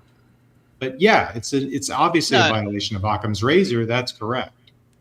I Yeah, predict I- that I is I- going to show up in the chat because you said Spinoza. I think just to respond to that, I think and for the same reason Hume said he was a deist, right? For the same reason. Although interestingly enough, they because Hume said, I guess it was because of Hume, but several other people, but because he said he was a deist in I think it was like 1695 or something, the Parliament passed a law against atheism. And including deism as a form of heresy, and was, a sentence of death was the punishment. We had So, Trusty. it's quite the interesting Trusty that- Ape is out there. How you doing, Trusty Ape? It's quite interesting that they included deism with atheism, right? Maybe because of Locke as well, I guess. But yeah. Right. 15 So yeah, memberships. Dave said five gift. Oh, hang on, we got some more above Yeah, that. 15. we had some. Robin's been a member for 10 months, Yeah, and I we didn't Okay. get one. 15 And we- memberships, and I didn't get one. Okay, and, so I'll just read through them quickly. Dr. Dino received a membership from Reg, Mathvig, Drusilla, Mark Reed. We got some names going on. Neurojack, all from Cool. Reg, and then from Dade, we've got AELCCCCC. Oh, that was another Reg one. Okay, we're not even down to the dates yet. Hanko Flameo. Flamo. Okay, received it from Reg. Leo Phileas received one from Reg as well. Pinworm, Alan Highland, Dr. Osiris from Dade, DeFreak from Dade, Let's Farm, Annoying Newsletter. Okay, this one's going to get me. Relicinvicatus, and Savage Minnow. Well done to Savage Minnow. Hey. And everybody that's just got their things, please, please, please, start spamming those emojis. We like those emojis to be spammed. So please spam away. In fact, anybody that has membership, just spam emojis for the next 3 or 4 minutes. Just constant. And for all of you, the channel sure appreciates the support, and so does Bigfoot. And Bigfoot says, You rock, let's rock with the fire in our veins. Rock on to the skies, to the thunder and rain. All hail Bigfoot, the legend, the king. He walks among shadows, the wild spirits sing.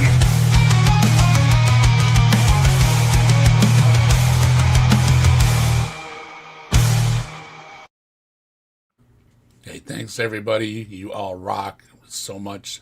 It means a lot to me and the channel, and doing the things we do around here and everything, that people support the channel the way they do. Means a lot. Thank you very much. And I just like from Bigfoot to everybody on the panel and me, we all thank you very much. Go ahead, Simos. Well, I'd just like to ask Mike to just set us up for the next bit of video, which I know he's been trying to do for a while. Hey, and Azzo's in. How you doing, Azzo? Hey, Professor Hizzle, how you doing? Hey, the his. Hizzle, everybody's dropping through. Nice to see you. Everybody's welcome. He's gonna explain our motivation, all of us, including Dawkins and Krause, and that's just coming up right now. He's gonna enlighten us about why we don't want to believe in the Christian God, why we like the deist God. Of general theism, and so they say they'd be willing to it, but I think this says a lot about the atheist, because they're willing to believe in a God so long as that God doesn't require anything of them or have any moral standards to apply to them. And I think that's very telling, that they are willing to believe the truth as long as the truth doesn't affect their personal life.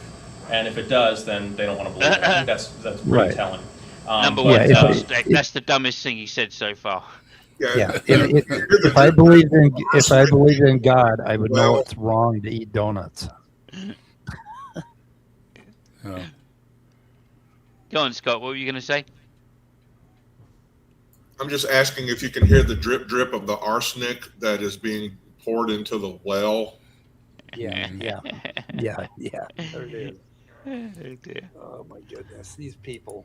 Even just proving a deist God to an atheist would be a step in the right direction, you could say, and more.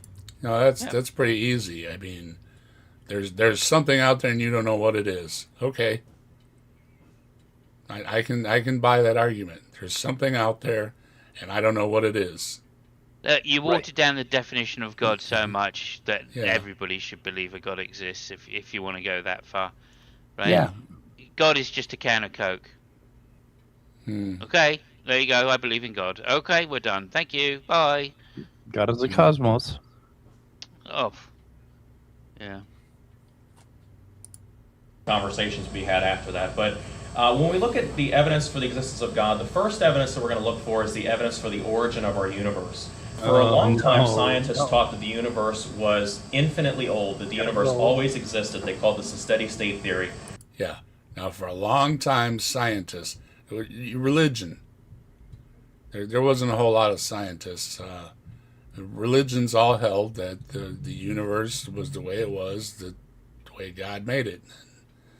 But see, they changed with realizing that the universe is emergent, and that's what I was saying earlier about adding things in every couple hundred years by new findings in science. Go ahead, Scott. No, it was Aristotle who said that the universe was eternal, and That was the belief of the church up until the discovery of the Big Bang.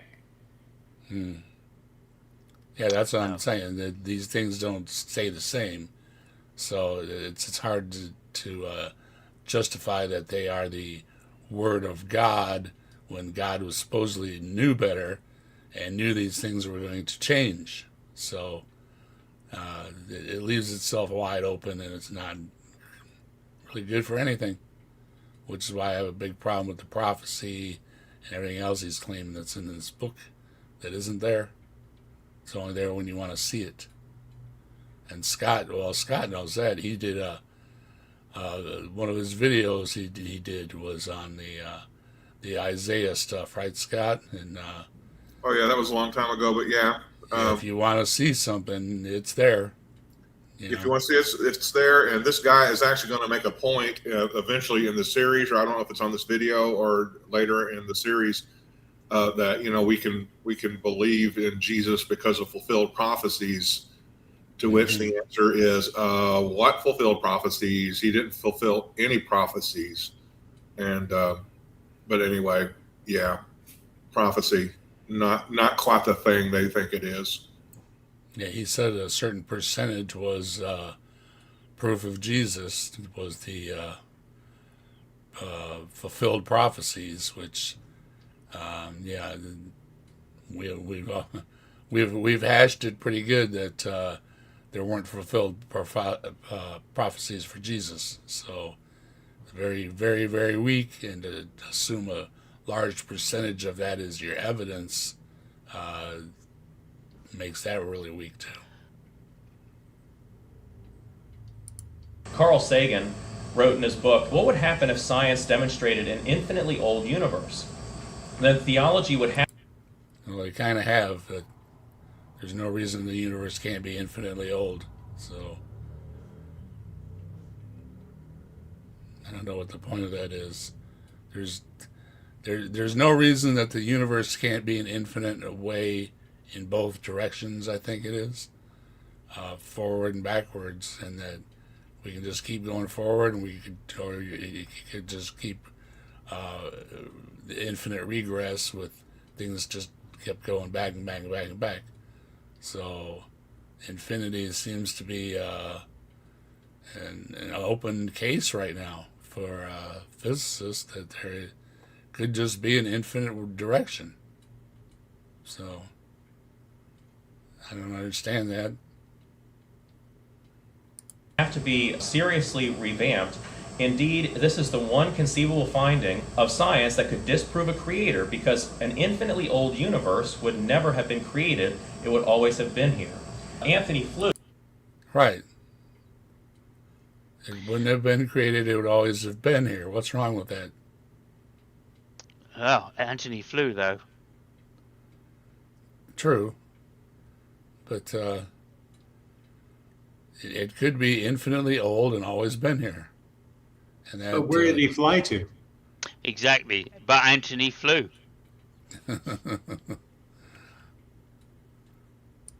Who was an atheist, who was a very, very prominent atheist, that ended up becoming convinced of theism, and so converted from his atheism. He had said, as long as the universe could be comfortably thought to be not only without end, but also without beginning, it remained easy to see its existence and its most fundamental features as brute facts. And if there had been no reason to think that the universe had a beginning, there would be no need to postulate something else that produced the whole thing.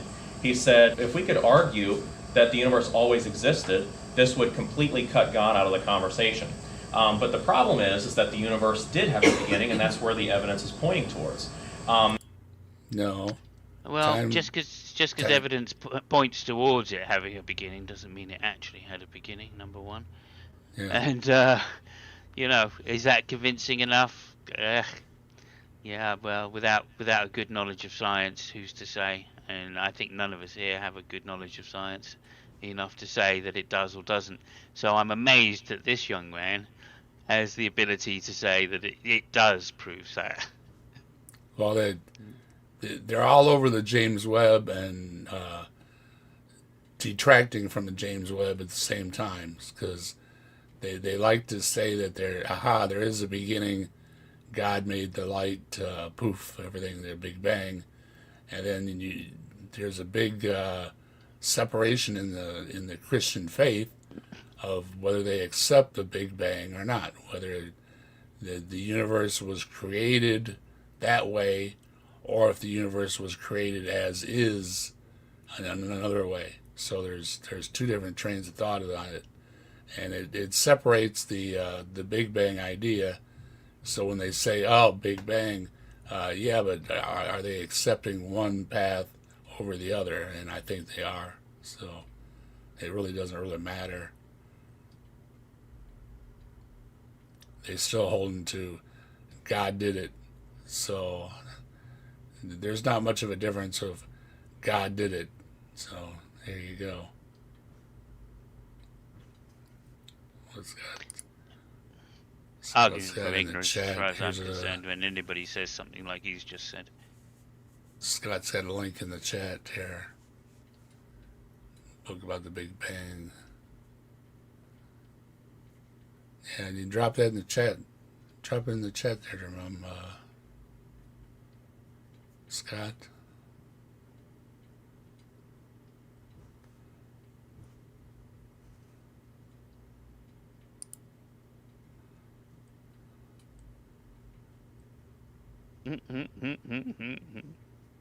Yeah. 100%. And when the evidence started coming out to the beginning, that there was a beginning to the universe, a lot of physicists fought against this. So one of these physicists, Arthur Eddington, he wrote, "Philosophically, the notion of a beginning of the present order of nature is repugnant to me. I should like to find a genuine loophole." He's looking for a loophole of the evidence because he doesn't want to believe it, because if there's a beginning to the universe, that means there's evidence for the existence of God. No.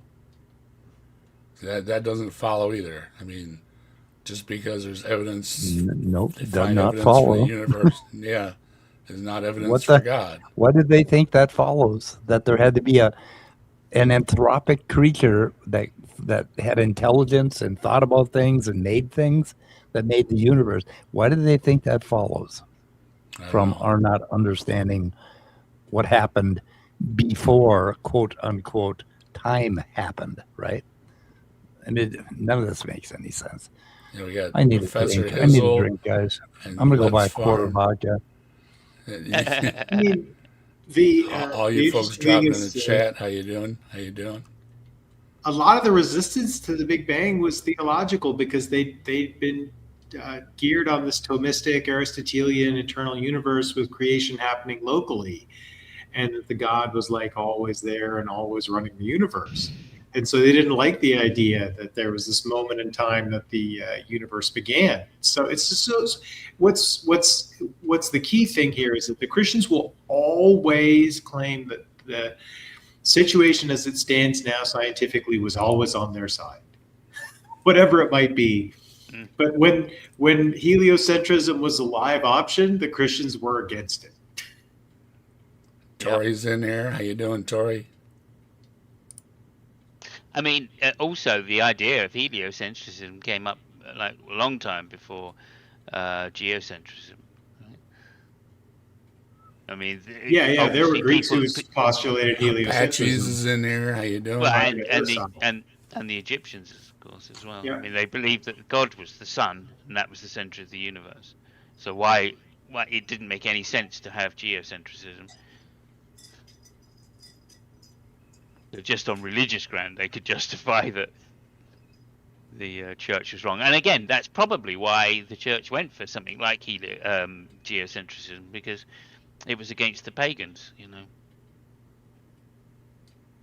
Just goes to show you that you know, Christianity and monotheism is man-made as much as the pagans. Right? Robert They're Dastrow, they're literally finding arguments just to go against the people that they're trying to replace. who is an agnostic astronomer, had said this is a curiously emotional language for a discussion of some mathematical formulas. He says, I suppose the idea of a beginning in time annoyed Einstein. Einstein was annoyed by this also, because of the theological implications. And so physicists of the day did not like the... Just no. Einstein never fucking No, cared. that had nothing to do with it. He was annoyed. The reason he was annoyed is because he could have predicted the expanding universe. But he set it up, he put the term in to make the equation, make it stable. And actually, if he just increased the value of it, that shows an expanding universe. And he could have easily have done that and thought, hang on a minute, why can this particular term, this constant, get put into the general relativity? And just vary the size of it, and you can either get a shrinking, neutral, or expanding universe. So. Yeah, keep bringing him up for no reason. I don't know, Dave. He's going to keep doing it, though. Name dropping is like the first course they learn in apologetics school, I think. Yeah. Yeah, I mean, if it's a relevant authority, I don't really see the problem with it. Let's put it that way. But they're putting words into their mouths now. They're not even just quoting the authority as an expert. They're literally saying, look, this guy is an expert in this, and he said something which I think he meant, by which he meant X, I mean, that's just dishonest right there. Philosophical implications that the beginning of the universe would prove that there's a God. Now, a lot of their arguments for the beginning of the universe are wrapped up into like the Big Bang Theory and different things. I actually think that the argument for the origin of our universe having a beginning, I think it's actually a lot simpler than a lot of people make it. And so here's my basic proposition of the evidence for the origin of our universe being not only having a beginning, but having a supernatural beginning. And that is with the first two laws of thermodynamics. So the first law of thermodynamics says that matter and energy cannot be created or destroyed. What that means is that the universe 100 years ago had the same matter and energy as it does right now, and will 100 years from now. There's no energy or matter being created or destroyed. And we also have a second law of thermodynamics. And the second law of thermodynamics says that entropy, or useless heat energy, never decreases in a closed system. But what that jargon means is that everything tends towards disorder. Everything is falling apart. All the heat and energy is just dissipating into the universe, in which it's never going to be recovered again. And Yeah, but I'm not even sure that's there's a true. difference between energy and usable energy. That the universe can run out of usable energy, but still have energy to be a universe with no energy being transferred around in it, right? Yeah, useless heat energy. I mean, is that really a thing in physics? Sure, there's, presumably there is a point where you can no longer extract useful energy. I know that's a term which could be used. Useful, by which they mean energy that can do work. So, yes, they're saying that useless heat energy is energy which cannot be used to do work. Randomness, chaos, randomness. I mean, chaos and randomness, that's also not something necessarily associated with entropy as well. And it's a tendency, isn't it? Right, because most energy you can get work from, so you have to go quite a long way down before the energy actually becomes unable to do any work. So, I mean, I'm not even sure that he's fully understanding the idea of the second law. I mean, it's most... In fact, what was that thing I posted earlier? I changed it, Mike. Did you see I changed it? I changed it to specified confusion. And the definition I gave was confused about how entropy relates to information.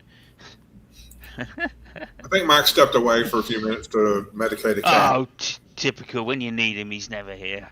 Oh. Anyway, there you go. So we still have the same amount of energy, it's just being lost to not being useful.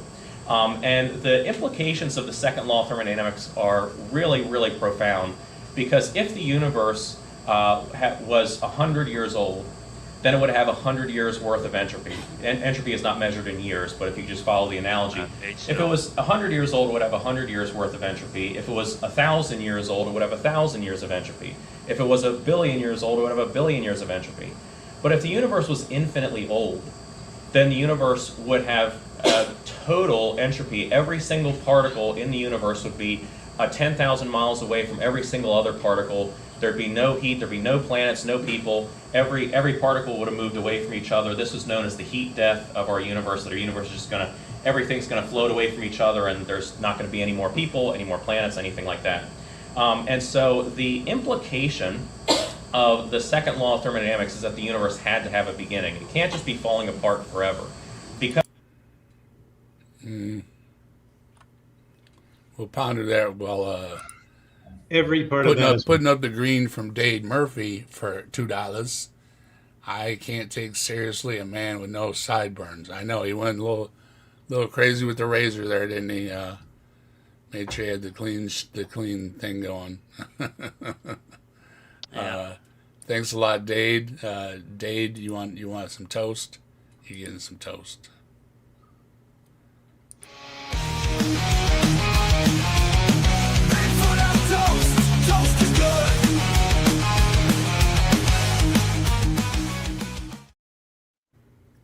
We all need some toast. Thank you very much, Dade. You rock. Before we go there, Kurt, alleged Fred, 20 Australian. All right. People should not present themselves as authorities on things that they know nothing about. Yes. I agree. Yes. Oh my goodness. Like, these people just don't seem to understand that, like, thermodynamics favors the idea that you would form life, because life increases the speed with which the system reaches thermal equilibrium. And in fact, of course, that's like literally what's happening right now on Earth, is our civilization is accelerating the speed at which the Earth reaches thermal equilibrium in a way that's harmful to us.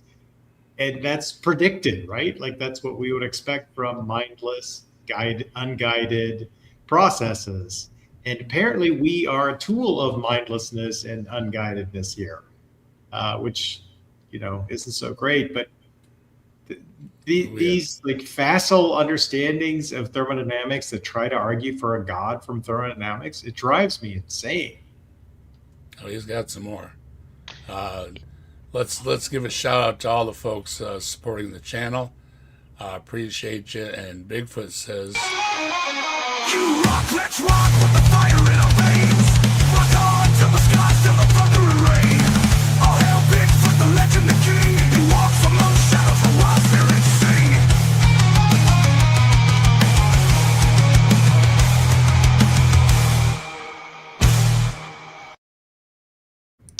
Yeah, the other pet peeve of rock. mine Thank you very is much. that the other pet peeve of mine is people that count infinity as a number, right. real number. It's just shows a complete lack of misunderstanding on that side. So not only has he got physics wrong in this case, he's also got the mathematics wrong as well.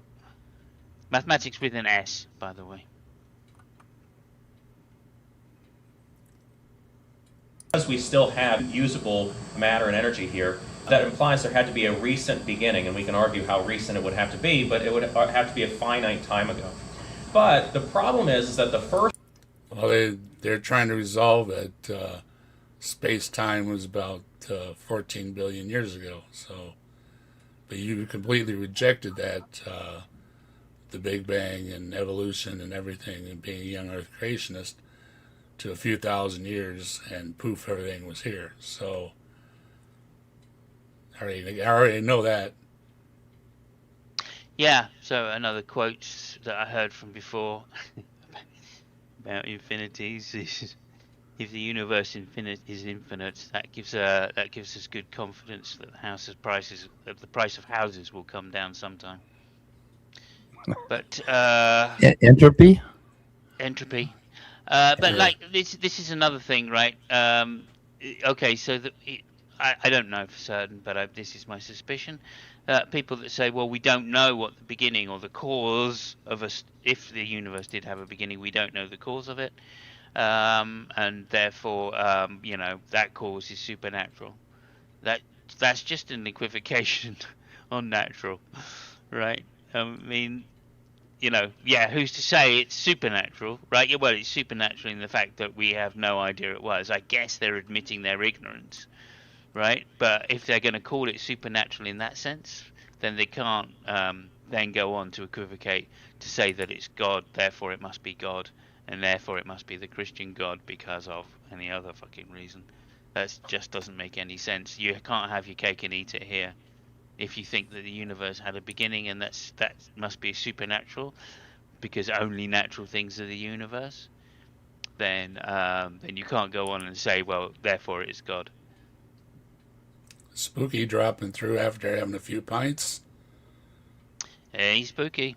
Hey, Spooky. Everybody put a ghost in chat for Spooky. Yeah, we also have a spirit away if you don't want to talk to Spooky. So. Hello, Spooky. Hey, Spooky. Robin says hey. Okay. Yeah, in favor of Spooky, we have a ghost emoji for those. Yeah, if you remember, use the ghost emoji for the chat. There we go. Kevin's got it. Nice. Ghost Infinity. Beautiful. Yeah, This law okay. of So thermodynamics let's see if that's his move anyway. says that matter and energy can't be just created or destroyed. And so the first law of thermodynamics implies that the universe could not have had a natural beginning. There is no natural process that just creates matter out of nothing.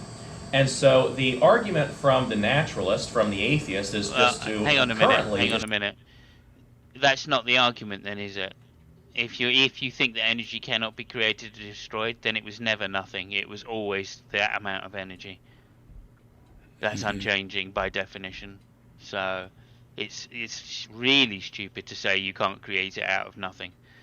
If you're going to posit, and your argument hangs on the premise that energy cannot be created or destroyed, that just doesn't make any sense at all. And he's a young earther too, so. Oh, of course he is. You're dealing in thousands of years, so you can't leave that part out, which he conveniently likes to do. But he's self-admitted that he denies all those theories. So that doesn't leave much. I mean, you can dance the fence like Turk does, but I mean, come on, pick a side. Are you've been around for a few thousand years or billions of years, and depends how many books you want to sell, but he clearly has said that he doesn't in favor of any Big Bang or evolution or anything like that. So just to ignore the first law of thermodynamics. Matter just exploded out of nothing billions of years ago. That's where the universe came from. Their answer used to be it exploded out of nothing. Yeah, How there does we nothing go. explode? And stupid he is. Nobody says that. Like, it's so bad. Nobody says the thing that they say everybody says. And the Big Bang was not an explosion. That's like a term people use, but it was not considered to be any kind of like oxidative explosion, which the chemistry necessary to have an explosion did not exist at that time. Right. And the laws of thermodynamics in the first fractions of time after whatever they're calling the Big Bang or the singularity did not apply at all. None of the laws of physics applied it. When they push back, way back, none of the laws of physics apply. So you can't use thermodynamics to draw conclusions about what happened. And I wish they would just stop. I mean, they don't know what they're talking about. Yeah. Because nobody does. That's what Dade says. No one said the universe exploded out of nothing. It always goes back to something. I'm looking at that book that you linked, and they're talking about the black hole option, basically, for creations of universes. The Big Bang, that one. Who What, posted that? Dick? Battle of the Big Bang? Yeah, they list all the different, current or recent cosmological models and discuss them, and that would be a better place to turn than what this guy's talking about as far as Yep. who says what about the Big Bang and what it says about before the Big Bang and all that. Yeah, it's a lot better than saying the Word did it. The Word of God did it. There's a philosopher. I don't know if you guys are familiar with her. Her name is Gwen Guthrie, and she says No. nothing from nothing leaves nothing. You got to have something if you want to be with me. You got to have a job. And I think Gwen was dead on that. Sounds like a brilliant cosmologist. Yeah. That the universe had always existed, and they ignored the second law. But my answer is that there was a supernatural beginning, and that fits with both of these. The astronomer Robert Jastrow, that we talked about earlier, likened the universe to a wound-up clock. But if a wound-up clock is running, then someone would have to have wound it up in the first place. Now, of course, this is consistent with the Bible. The Bible says that This Robert Jastrow, I remember reading a Reader's Digest article, which was a condensed version of what this guy's saying about Jastrow back in the 80s, early 80s. So this source that this guy is leaning on, because he mentions Robert Jastrow quite a bit, is old. So, I guess you can, old quotes aren't necessarily bad arguments. It's just that he's just not schooled in recent cosmology, that's for sure. He's also looks to be quite a hardcore Christian. So it's saying here that one of his most famous passages compares scientists reaching the limits of explanation and finding theologians who have been sitting there for centuries. We know who uses that quote. Dinesh D'Souza. So. Yeah, lots of people have. I mean, as soon as Jastrow wrote that, preachers everywhere were just pouncing on it and figuring out a way to put it into their sermons. Mm-hmm. through faith we understand that the worlds were framed by the Word of God, so that things which are seen were not made of things which do appear. Nature did not create itself. Nature did not create nature.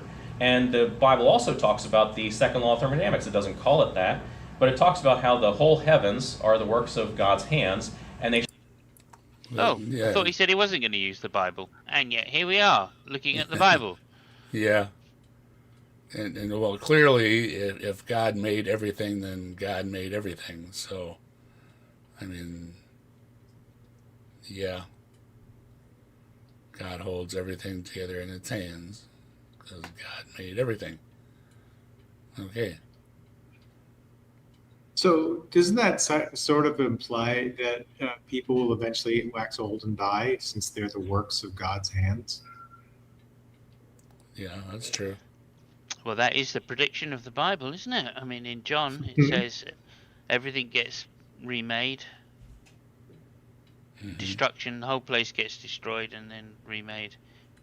In Isaiah, the heaven is one where people live to be 100 and they don't get really sick or old before they die. Wow. Yeah, that's quite nice. I like that idea. I'm down on that, that's for sure. Yeah, was there two or three? Well, originally they didn't die, but then they lived to 900 years, and then they only lived to 100 years. There's different divisions on the length of the human spirit. Generally, completely backwards, but anyway, it is in there that they've adjusted the age for people, and a lot of them didn't even make it to that. So, of course, today it lines up. Good for the folks today. Shall perish, they wax old as doth a garment. The entire universe is wearing out like an old t-shirt. Okay? Now, there's a lot of people who have admitted that this is powerful evidence for a supernatural beginning to our universe, is that the universe came into being, the universe beginning is powerful evidence for the universe starting supernaturally. Robert Jastrow, again, he was a... Just going to point one more thing about this guy out quickly, which is he disputed scientific consensus on human-caused climate change. Yeah. So there we go. That's another thing he was famous for. Because of course he did. agnostic, but he had said astronomers now find they have painted themselves into a corner because they have proven by their own methods that the world began abruptly in an act of creation to which you can trace the seeds of every star, every planet, every living thing in the cosmos on the earth, and they have found that all of this happened as a product of forces that cannot hope to discover.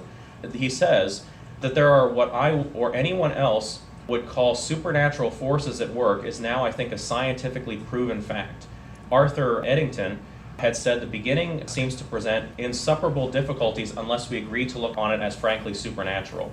The guy who was a Big Bang theorist, Robert Wilson, he said the steady state theory, the idea that the universe just always existed, turned out to be so ugly that people dismissed it. The easy way to fit the observation was the least number of parameters was one in which the universe was created out of nothing in an instant and it continues to expand.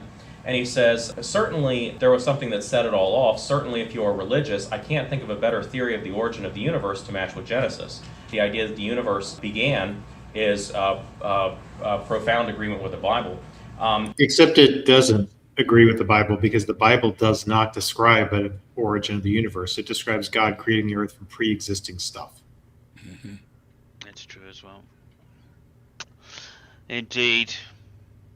Now, this also fits with kind of our common sense, you know, so Bill Gates could make a computer, but Bill Gates isn't in the computer. Bill Gates is outside of the computer. And so if the computer became sentient and tried to figure out how it got there, if it's only looking inside the computer, it's never going to figure out the answer. It has to look outside the computer. We have to look outside of our universe to find... Wait a minute. Pause. Did he say Bill Gates created the computer? Well, He's he said making... built the computer.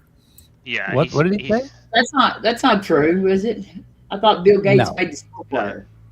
No, he didn't.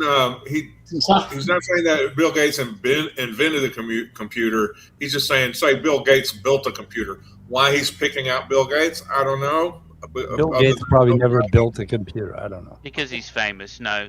Bill Gates is famous for taking... he used to go to these conventions where people were starting to build PCs. And he's famous for getting together with a guy that was doing just that, and then finding another guy who had the operating system C. Right. Yeah. Whatever Yes, it is. No, DOS. that was DOS 3.1 Seattle or or 86 DOS. Seattle Computing. He bought it from them, basically.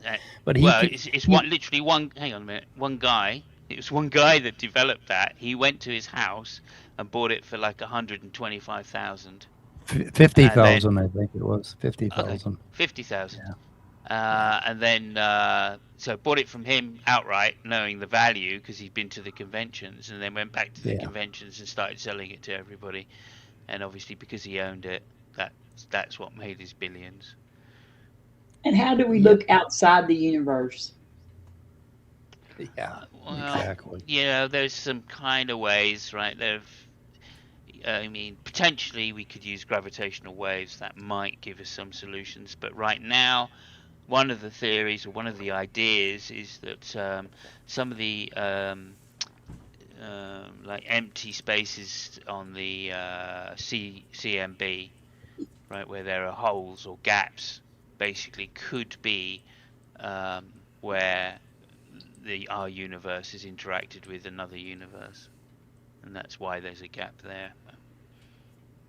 That's currently one of the theories that's going around. It's just a theory. I mean, just an idea, hypothesis, I should say. Let's not use the word theory because, like most physicists do.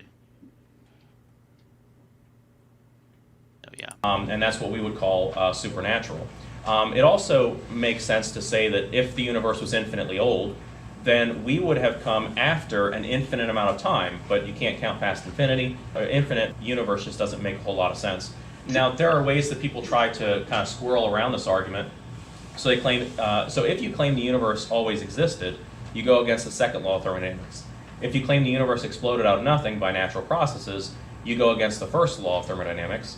People like Lawrence Krauss will claim that things in physics will create something out of nothing. So he wrote this book, A Universe from Nothing, in which he argues, indeed, something from nothing may have been required for the universe to come into being. Moreover, all science suggests this is how the universe could have arisen. I stress the word could here because we may never have enough empirical information to resolve this question unambiguously, but the fact that a universe from nothing is even plausible is certainly significant, at least to me. What he's actually doing here is he's creating a logical fallacy. No, he says it's fascinating that there's a universe here at all. And his book isn't really about nothing. The universe still comes from something, but yeah, it's a thought experiment. You're tearing it all apart, and then you jumping around with all your slides, and I hope you're very proud of yourself, Ken Hovenlight. Where he's saying it could happen because it had to happen. But why does he say that it had to happen? Because everything is here. It had to have happened. I mean, Something had to have happened. Something had to have happened. Yeah, exactly, Simos. It doesn't matter exactly what your view is on it. Something had to have happened, and you're dismissing it. That's not quite right. Yep. And of course I poop, therefore I am. Yeah, I mean, sorry, guy, you can't get out of it, right? he says this because he wants to believe in atheism. Hang on a minute, Mike. You know that guy. We spoke about this before. Dr. Johnson, the famous Dr. Johnson, who wrote the first. Kick the rock. Wrote the first thing. Wrote the first dictionary. Yeah, he kicked a rock, but we could mix it with your metaphor. He could have said, "I stand in a pile of poop, therefore you're refuted." Right. Thus I refute you. Yeah. What I can claim definitively is I wouldn't want to live in a universe with God. What he has to do in order to do this is he has to actually redefine nothing. So he has to talk about quantum fluctuations and things like that, but that's not nothing. And so he actually had argued, he says, I don't really care about what nothing means to a philosopher. I care about the nothing of reality. And if the nothing of reality is full of stuff, then I'll go with that. So if nothing doesn't mean nothing, then it can come up with something. It's like, yeah, but you just redefined your terms. It doesn't mean anything. Hang on a minute. So he finds redefining words for his own benefit to be distasteful, says the theologian. Yeah. Yeah, I think the idea is, though, if you redefine terms, you do so explicitly, like at the beginning of your book, like Krauss did right there. So it's kind of okay. Mm-hmm. Says we need to see nothing as this because of physics, rather than we need to see nothing as this because of my old theology.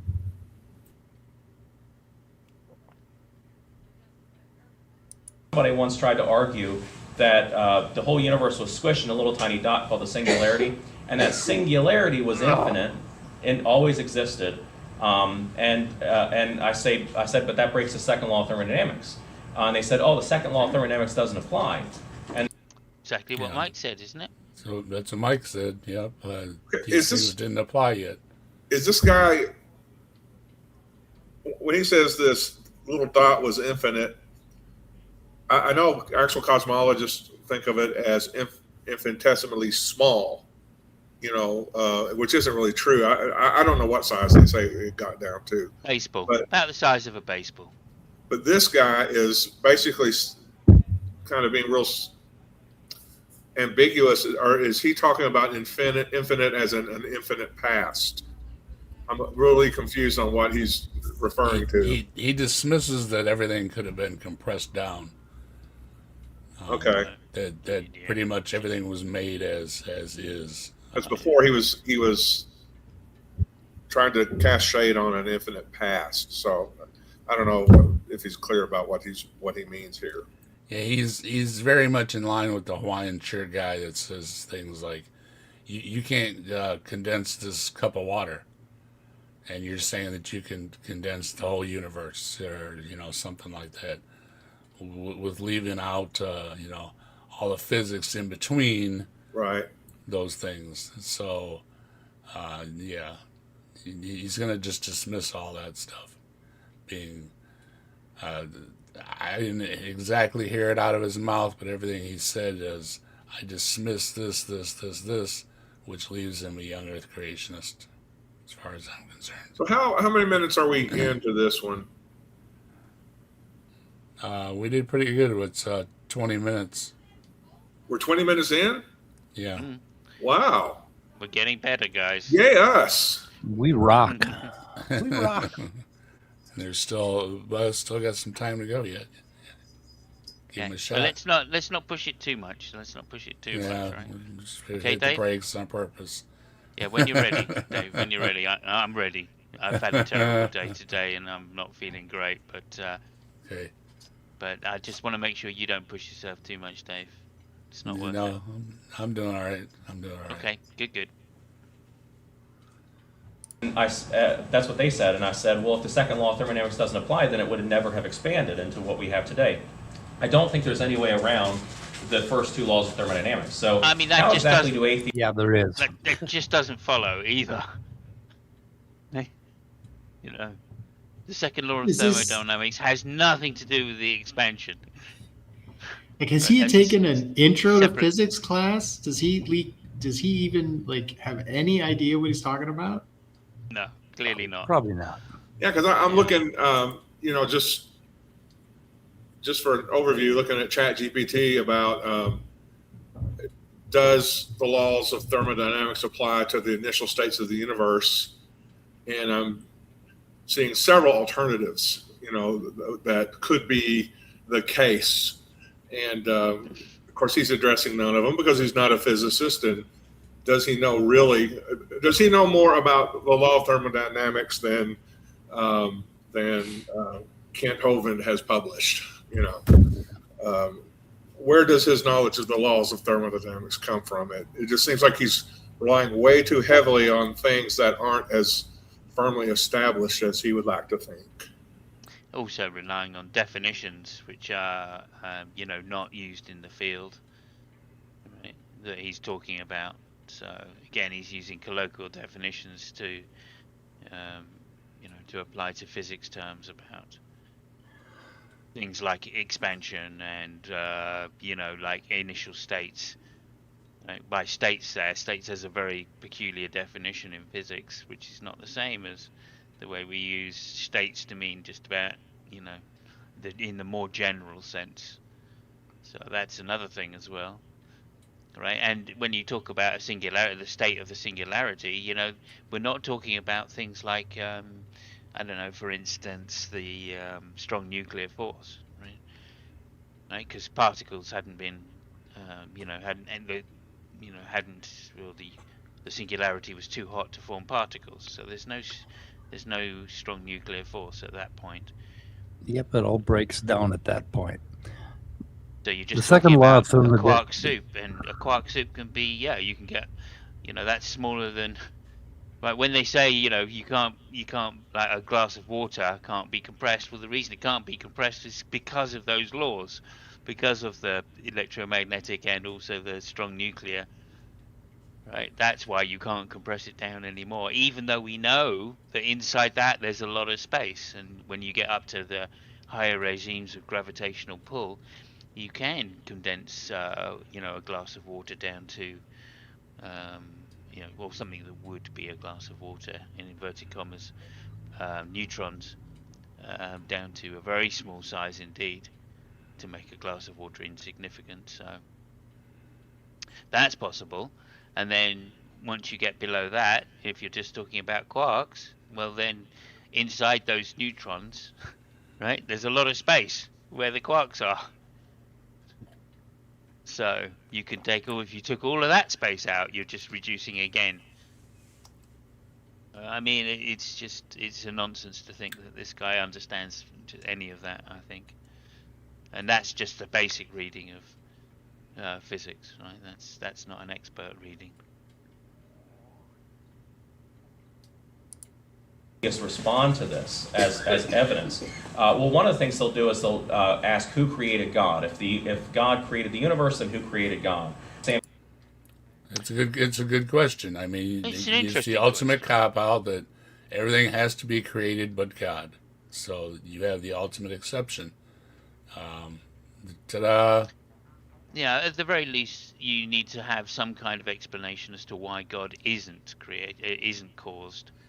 If you claim everything else is caused, then you're just special pleading by saying, except for the one thing I'm talking about. If you can give me another example of something that isn't caused, then besides God, then perhaps it might not be special pleading. But if you can give that example, then you're just going to be appealing to naturalism anyway. So it goes to the back to what we were talking about earlier, Kurt, Occam's razor. Harris does this if God created the universe, who created God? Christopher Hitchens argues this. To postulate a designer or creator only raises the unanswerable question of who designed the designer. Right. That's a good point. You have the ultimate exception. I mean, is there an exception to the rule or not? And you're opening yourself wide open to exceptions to the rule. So, it's kind of not a rule. And he says that it is difficult or impossible to prove against the philosophers that there cannot be an infinite regress. Something caused the universe, but something caused that, and something caused that, and something caused that, and something caused that. And he said that's a valid answer to him. So it's just what's the Earth sitting on? It's sitting on a turtle. What's the turtle sitting on? It's sitting on another turtle. It just keeps going down. Turtles on turtles on turtles. He thinks that that's a valid argument. Hang on, let me just say this. I mean, maybe valid is the right word to use there in terms of there's no implied contradiction. Right. There is no. This is not a valid argument. First of all, it's a lot of times atheists phrase questions as if they're as if this is a proof against what you're saying. But this is just a question. Perhaps Christians do sometimes too, maybe. Maybe. Yeah. And again, we're not saying it's a proof against that. We're just saying there is a third option. So it's not God or naturalism. That's not it, or it's not start or God, right? Cause or God, natural cause or God is not it. There could be no cause at all, right? There's no initial cause. Now, I was a little bit distracted. Did Krauss actually use a turtles analogy? Who used the turtles all the way down? I think that was someone like what's his name, Terry Pratchett or someone, is it? Yeah, it's turtles all the way down. Didn't that originally pop up at a conference when some little old lady Very piped old up? joke. Yeah. What's that? It's an old joke.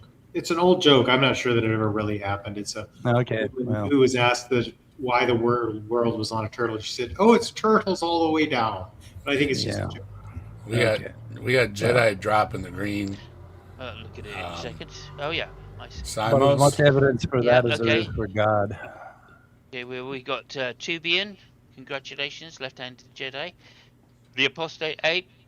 Thank Kevin, to you. Nice. Donnie C. E6719.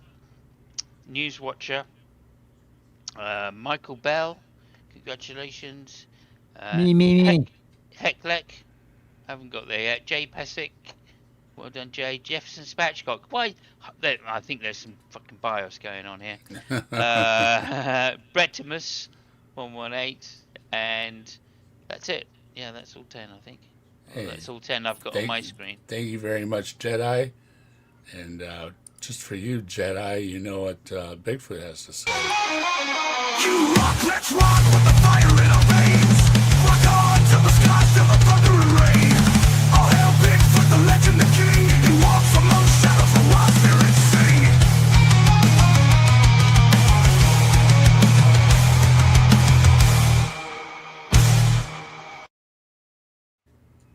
Hey, you rock. Thank you very much, Jedi. Appreciate it.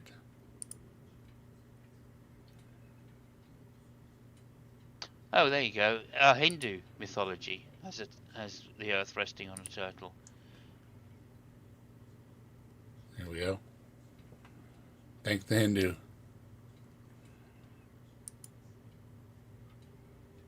And the phrase "it's turtles all the way down" comes from a modern anecdote, often about a lecturer explaining astronomy. The audience member insists that Earth rests on a turtle. When asked what the turtle stands on, a very clever young man, but it's turtles all the way down. Attributed to various people, including William James, Bertram Russell, but its origin is uncertain. And yeah. My whole point about asking about that was a lot of times Christians will criticize an argument that was actually an analogy being used rather than an argument. And so those kinds of things need to be pointed out, because when you talk about infinities and things, then the turtles all the way down reference is pretty normal. I mean, pretty reasonable. And it's just saying this is analogous to this, and that's kind of what we're either fighting or promoting. Yeah, I think it was, I can't remember who exactly it was.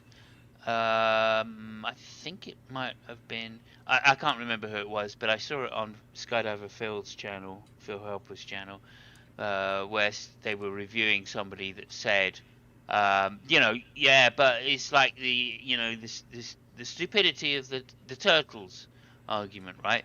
It's turtles all the way down. Well, there must be a turtle at the bottom, right?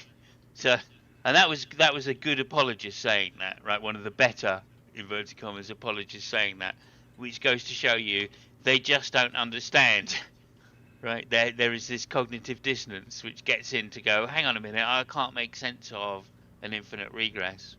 Congratulations, you can't make sense of an infinite regress. Well done, we're human, yes, congratulations, but that doesn't mean that A, it doesn't exist, and B, it's not a conceptual idea that can be thought about. Both things show that, again, it don't show that it's not true, but it doesn't show that it's false either. So it's not a black and white. It's a black and white fallacy to say it can't exist. Chicago. Is that what it is? Beyond the turtles, you get to God at the bottom. There has to be some at the bottom, right? That's the argument. Yeah.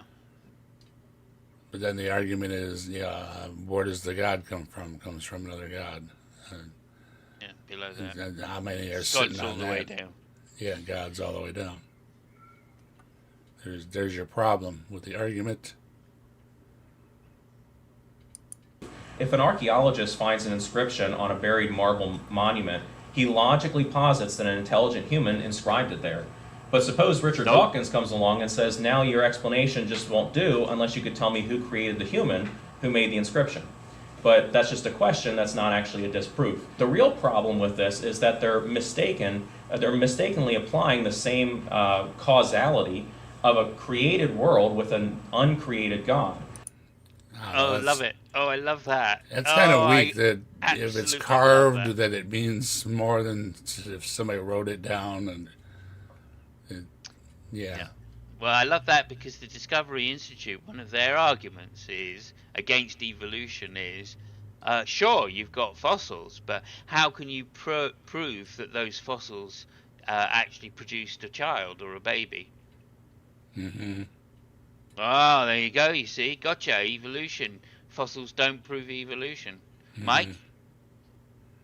Yeah. What? Do you know how silly you are when you say that fossils prove evolution? Because you can't prove any of those fossils had kids.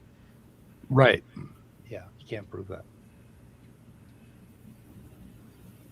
Down the drain.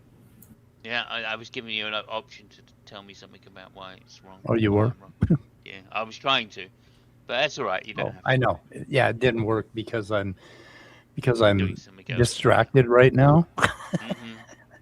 Yeah. You catching Yeah, mice? We're 2.5 hours in, Mike. I'm not surprised. Don't worry. I'll try to get back on the Also- same page. The fossil establishes there was a population of organisms, which is pretty much all you need to do. And typically, you can pretty much guarantee that organisms had sex of some sort, even with themselves, right, Mike? No, not all of them. Rotifers and some salamanders are asexual. That's true. You're right. Always getting corrected by the biological people. Oh, there's a whole bunch of there's a whole bunch of organisms that have sex with themselves. There's always one biologist who knows just a little bit more than you do. There's a whole bunch. I'm sorry. They say if God created the universe, then who created God? I would say if a baker baked the cake, then who baked the baker? Well, no one baked the baker. That's why he was. No, his weed dealer baked the baker. The baker couldn't bake a cake if the baker was baked. I mean, Yeah. I don't Baked know at the if you know. lake. God created the universe, then who created God? Okay, me. If the baker baked a cake, then who baked the baker?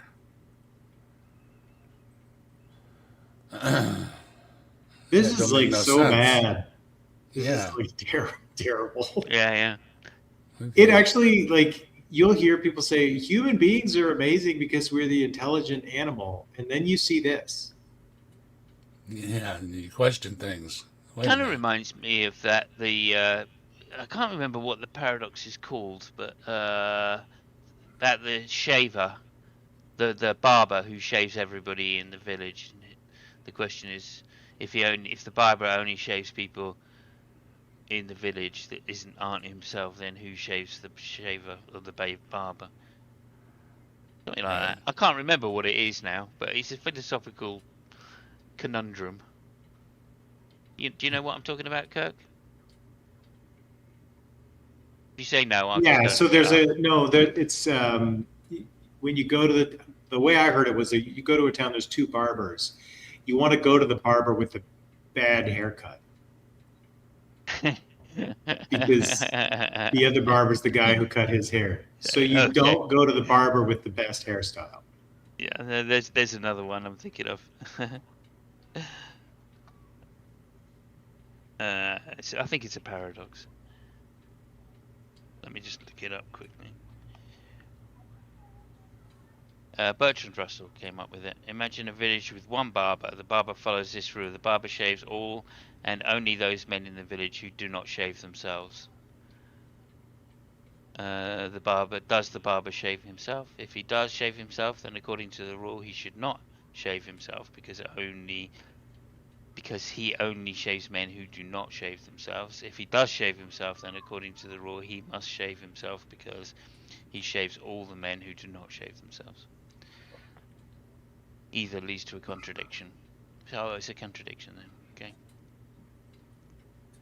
Russell was a dialetheist. Yeah, was he clean shaven or did he have a beard? The barber shaves all and only those men in the village who do not shave themselves. Oh, allegedly Fred's got the answer. Barber's a woman. No, only those men. Okay, yeah. Oh, I'm kind of back. Kind of. My brother's going to pop in about 5 or 10 minutes, and I'm going to have to bail, guys. So It's what time is it? 7:30. Yep. Oh, interesting. Okay. It just shows that the first rule of the barber is impossible. Anyway, just I don't know why that came. Oh yeah, because of the baking baker. Yeah, who Because of the baked the baking baker. So basically, the guy's saying it's inappropriate to ask who created God because He's the creator. bakers don't get baked. Right. But I've known a few bakers. You know, when the day's over and they turn that sign over to closed, they get They really get baked. baked. They get baked. Time to get baked. Now, it doesn't work because a baker wasn't baked. It's just a category error. That's right. God is eternal. God wasn't created. And so you're Yeah, and there's your scapegoat. Yeah, well, no, there's no creator for God. Thing is, that needs an explanation. That's the point of it. When we say that particular phrase, we're not saying that God necessarily has to have has to be created. We're asking, what's your argument that God wasn't created? Yeah, show us something real to make us conclude that God exists. Otherwise, you're just, you're creating a fantasy and putting it, on top of the cosmological models and going, God did it. And we don't need that. We don't need that proposition or that hypothesis. Or point out something else which is eternal, which it wasn't created. That would also do, to avoid special pleading. If you're saying the only thing that exists is the thing I'm proposing, and the proof that I'm proposing it is that it has these properties, right? Well, that's special pleading then, isn't it? If you're saying it's got these special properties that I'm going to apply to everything else, but except that, that's the definition. So, Do you know why God doesn't believe in the thing that created God? Can you guess? Because God just wants to commit genocide. And if he had a bigger God that created him, he couldn't do that. Right? okay. God just wants to sin. That's why he does that. God just wants to sin. There you go. Hey, Jacqueline, how you doing? Good to see you. arguing you're arguing the wrong thing. The God that we're discussing is a God that always existed. And it's funny because We got some moon dog. What about the second law of thermodynamics? Yeah. Yeah, there you go. God. The second law for thee, but never for me. We got Dade Murphy dropping the green. If you assert that gods exist outside of your time-space, then the concept of existence is temporal. Then you admit your God doesn't exist by definition. I think that's a point that Kurt made earlier as well. Thank you, Dade.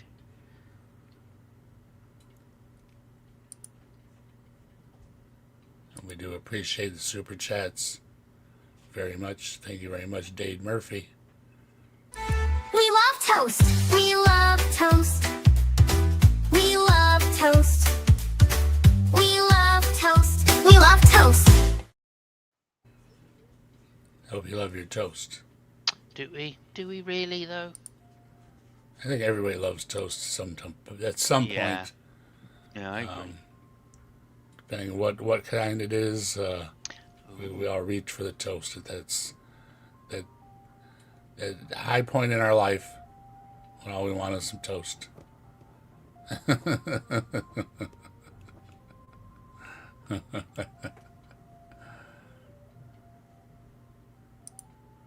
this Frank Turret in his book Stealing from God says, no. Finally, why do atheists find it Frank so... Turek. Oh, Not my God, the Frank flex you Turek. think it is, my guy. Yeah. Well, He's been quoting Frank Turek all the way through here, so it's just bad. I've just got to say it again because I love it so much. I love that Frank Turek, right, went to atheists just want to sit in God's lap so they can slap his face, or have to sit in God's lap so he can slap his face. I think you're confusing God with Santa Claus there. Mm-hmm. Not very nice. hard to believe in an eternal God. For centuries, atheists had no problem believing in an eternal universe.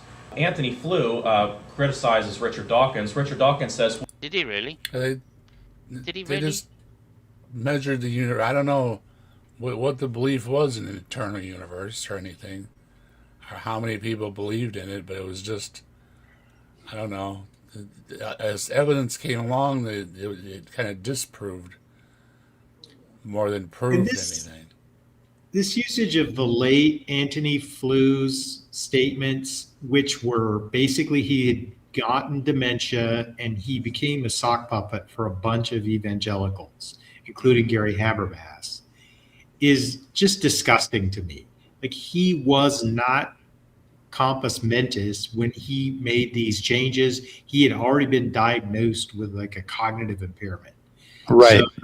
Yep. This is like just gruesome to me that they hyper focus on the things he said when he was demented and ignore what he said when he was not.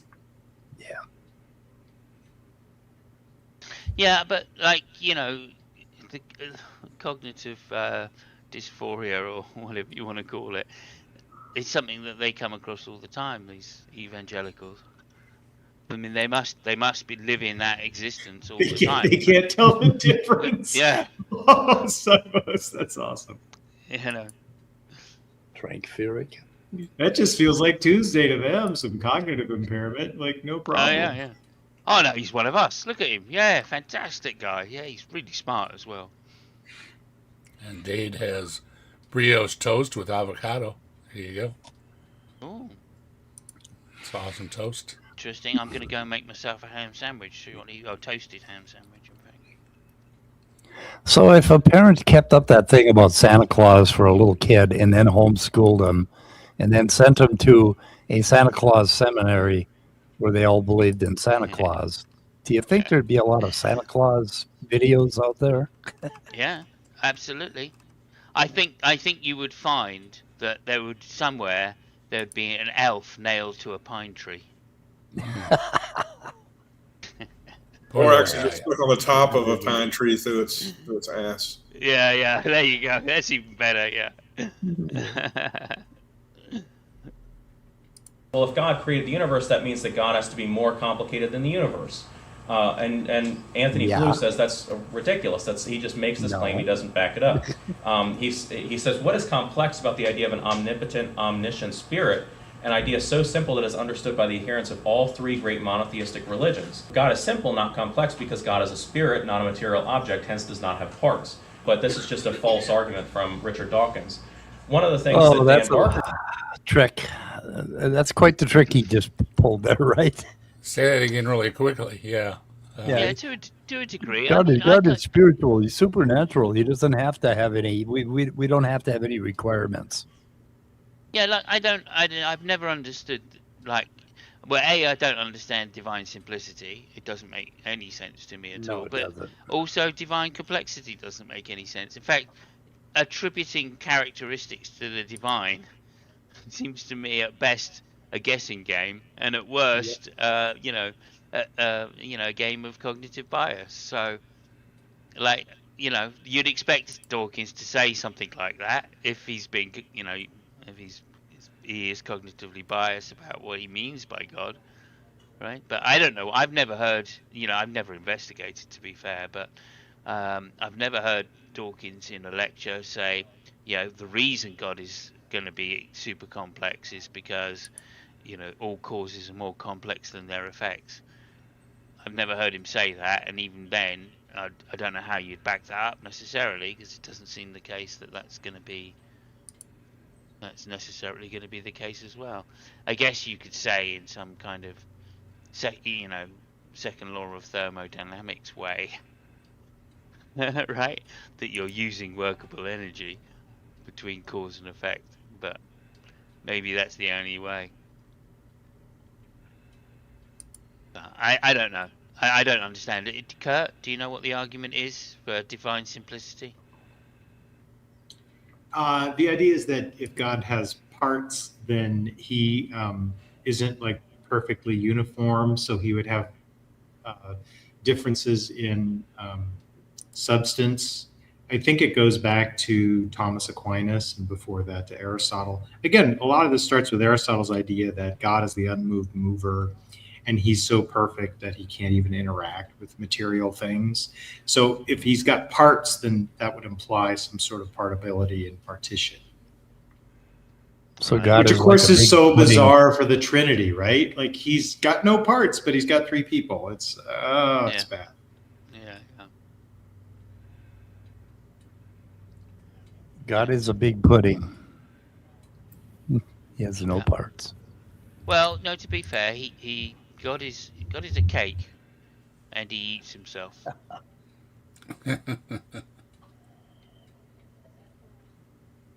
There is a comedian that does a sketch on someone inventing God, and he uses analogy of a cake. So he's a small guy, and he comes up with God to stop the bullies bullying him, right? And then he tells the bullies about God, and they go, oh shit, okay, yeah, there's a bigger bully than me. Okay, I've got it. Isn't that the invention of lying? That's the Ricky Gervais movie. I don't think it is. No, I heard it before that came out. Okay. So I can't remember who the guy is either. He was just like an obscure comedian that was just doing a stand-up set, and I found it quite hilarious, to be honest. But and I wish I could render the joke properly, but it comes up to him of basically he manages to persuade people that God is cake and to worship the cake. So they all start worshipping the cake, and then when the bullies come up to him, he says, look, I've got some cake for you. Do you want that instead? So they take the cake, and he just gets away with it. So it's just this avoidance for people that are weaker to say, look, I've got a mate who can beat you up. Yeah, my dad's bigger than your dad kind of argument for Christianity.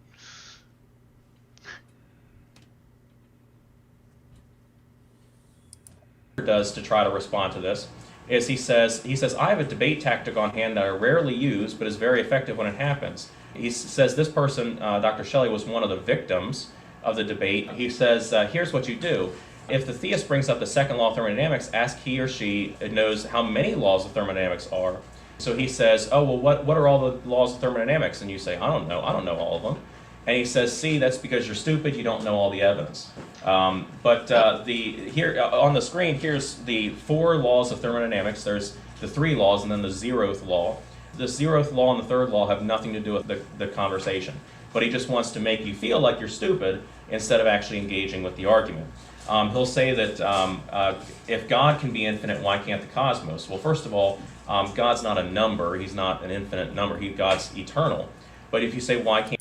You said God's outside of everything, so how can you say what God isn't? I mean, you've already said God isn't everything. I mean, why can't it be numbers? It has to be something. You yourself will argue you can't get something from nothing, right? God has to be something in order to do something.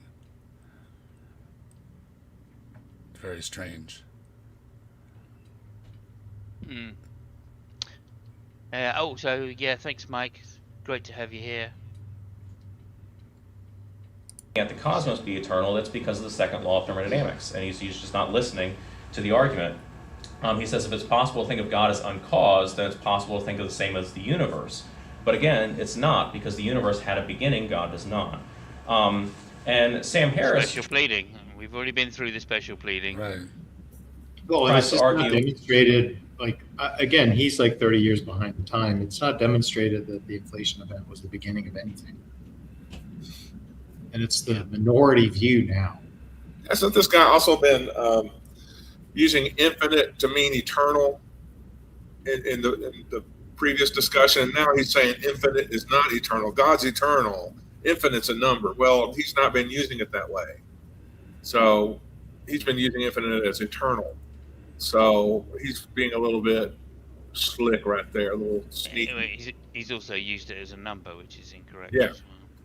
So he's all over the place with it. And then, there's the idea that whatever is at that singularity, that moment, and of course the singularity is not a thing. It's just a moment where the mathematics of the universe as we know it breaks down, and we have no math, at least I don't guess we do yet, to explain, what happened beyond that singularity. And so why can't, and forgive me for not being so clear and for rambling, don't cosmologists say that once there was that expansion, that's when time space began, so that once you reach the singularity, which is that point where our current physics breaks down, whatever the physical universe is in that form is eternal as well, if it's timeless. Am I making sense? Yeah, Yes. I think your point is incredibly strong. And the issue is that these dilemmas are, to me, they're just unknown, right? We have Yeah. an n equals 1, and we don't know what all the constraints are on that n equals 1. So all of these like glib assertions on the part of people who aren't cosmologists or philosophers of cosmology just strike me as like ways to use people's general ignorance of these topics to convince them of things that aren't true. It's very disingenuous. Yeah.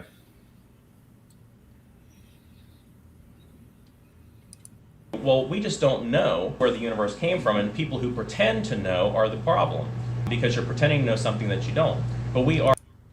That's a good point. If you don't know something, say you don't know it. I mean, don't pretend to know it if you don't know it. Let's see what the problem is, so then he doesn't like that point of view. Are basing this off of the evidence. We're saying that we have evidence for a supernatural beginning. That's all we're saying, and we're going to follow the evidence where it leads. You don't have evidence for a supernatural beginning. You've got a line in the Bible that says, "In the beginning, poof, there was everything. God hovered above the waters and formless voids and created the dark from the light and made a day and put people on." And it's not science though. So where he's going with, I don't know. Now, the next argument we're going to look at is the general argument from design. This is the most common argument for God, certainly one of the oldest. Paul writes this in Romans 1:20 as his famous quote. He says, "For the invisible things of him from the creation of the world are clearly seen," having a little play on words. Oh, no. Oh, here we go. Oh, no. No, no, no, no.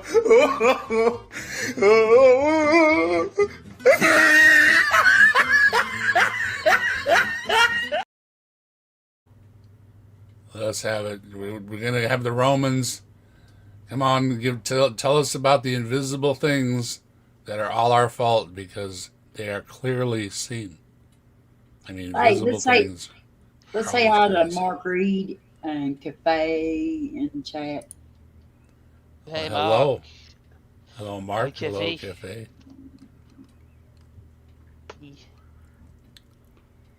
I think you got a membership to my channel, Spooky.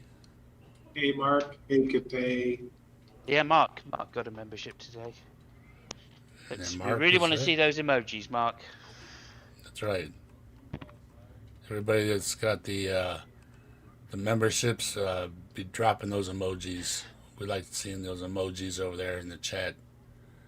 And welcome, Mark. Good day. Hope it's a fresh start for your day.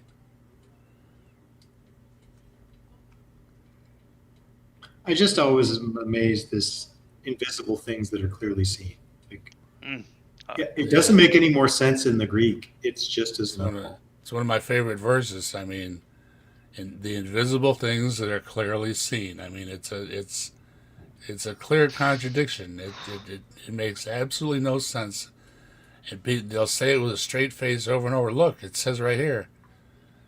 The invisible things that are clearly made, and how they were the process of the creation of it, is clearly made, is clearly seen by the invisible things. And it's like, Well, no, and wait a if you- minute. I mean, come on. Yeah, if you follow this to its logical extent, what it should be is that a person anywhere on earth who's born anywhere could reconstruct Christian theology with no Bible. Right. And Yeah, yet, and that's there- clearly not the case. Yeah, there's some kind of force involved in all of this or something. And there's just nothing. There's nothing. it's like I said, it's becoming more and more. People are making the distinction that there's just no good arguments to be had, because you can just move the goalposts and say, well, God just did it, it's magic. But there's just no good arguments anymore. And when you haven't scared people with the so-called lightning bolts coming down anymore, it kind of it's fading away. And that's why I say you got a lot more people that are like, more moderate about it, and the fanatics take over the other end of it. That's what you've got left. So as the fanatics die back, it's going to be more and more moderate views of what these things are, and it kind of takes away from it all. The fear and the power and the lightning bolts coming down from above gave religions a lot of power, and they are definitely losing their power there. Hey, Dave, I've got to go. Thank y'all. Well, Robin, thank you for joining us. Thank you, and, Robin. See you later, Robin. I think I'm gonna have to go to bed. So It's about time to wrap things up. It's a good time to wrap things up with the Romans. Yeah, we can't keep going without Robin. Yeah. Who wants to go on without Robin? Exactly. Thank y'all. One of our favorite books around here is Romans.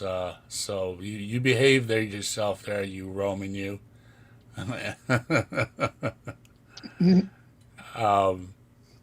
Yeah, I don't think really the Romans are not that big of a worry that we have to be concerned with them. So sorry. And the invisible things just makes me laugh, and I had to make the video up, and so there you go, Romans. Yeah, Dave, I'm gonna bug out too. You take care of yourself, okay? Yep, we're gonna call him in tonight. It's been about 3 hours, and we appreciate you everybody dropping in and hashing through the video with us. Looking at what he has to say. He didn't have really good evidence for God. Brought up the same old arguments, which were the fine tuning and the creation of the universe. Look at the trees. Well, okay, it's an old argument, and they had like 6 parts or something. I don't know, like counted like 4. Unless he split the other one up, and it was in 2 or something. But pretty weak arguments for God. Ones I haven't heard before. No, sorry, heard them before.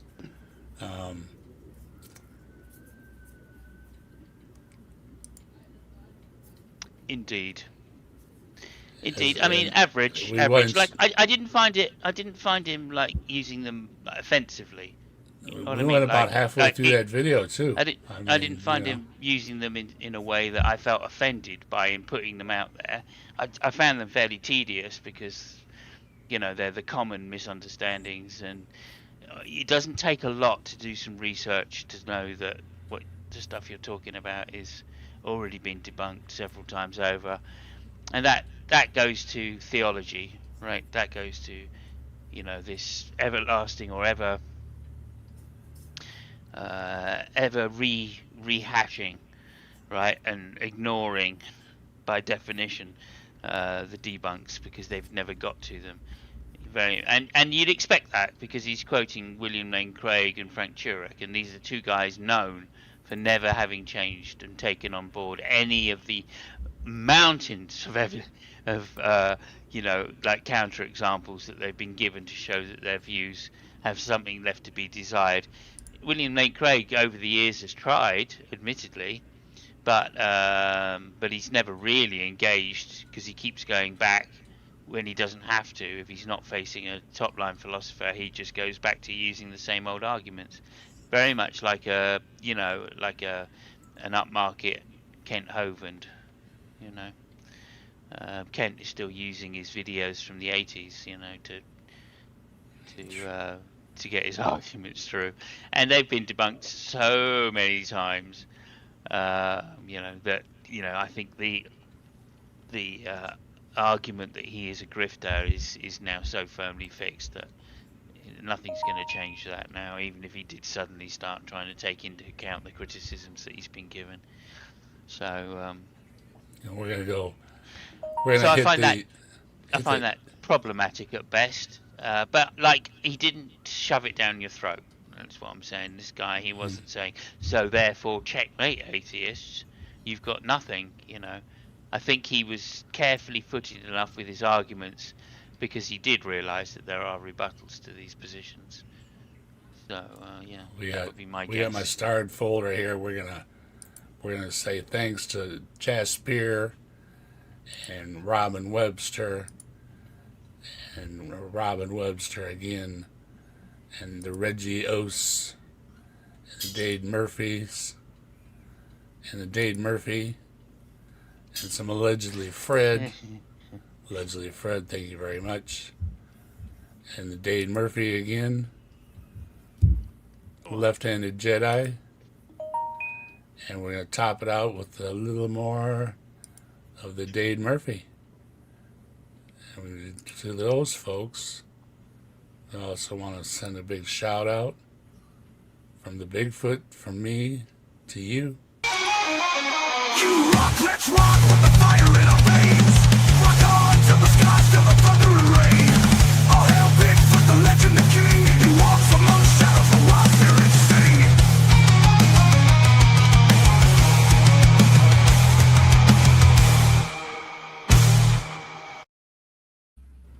And all you folks that have been supporting the channel and sending them chats and everything, appreciate it very much. These videos are for you. And Simos,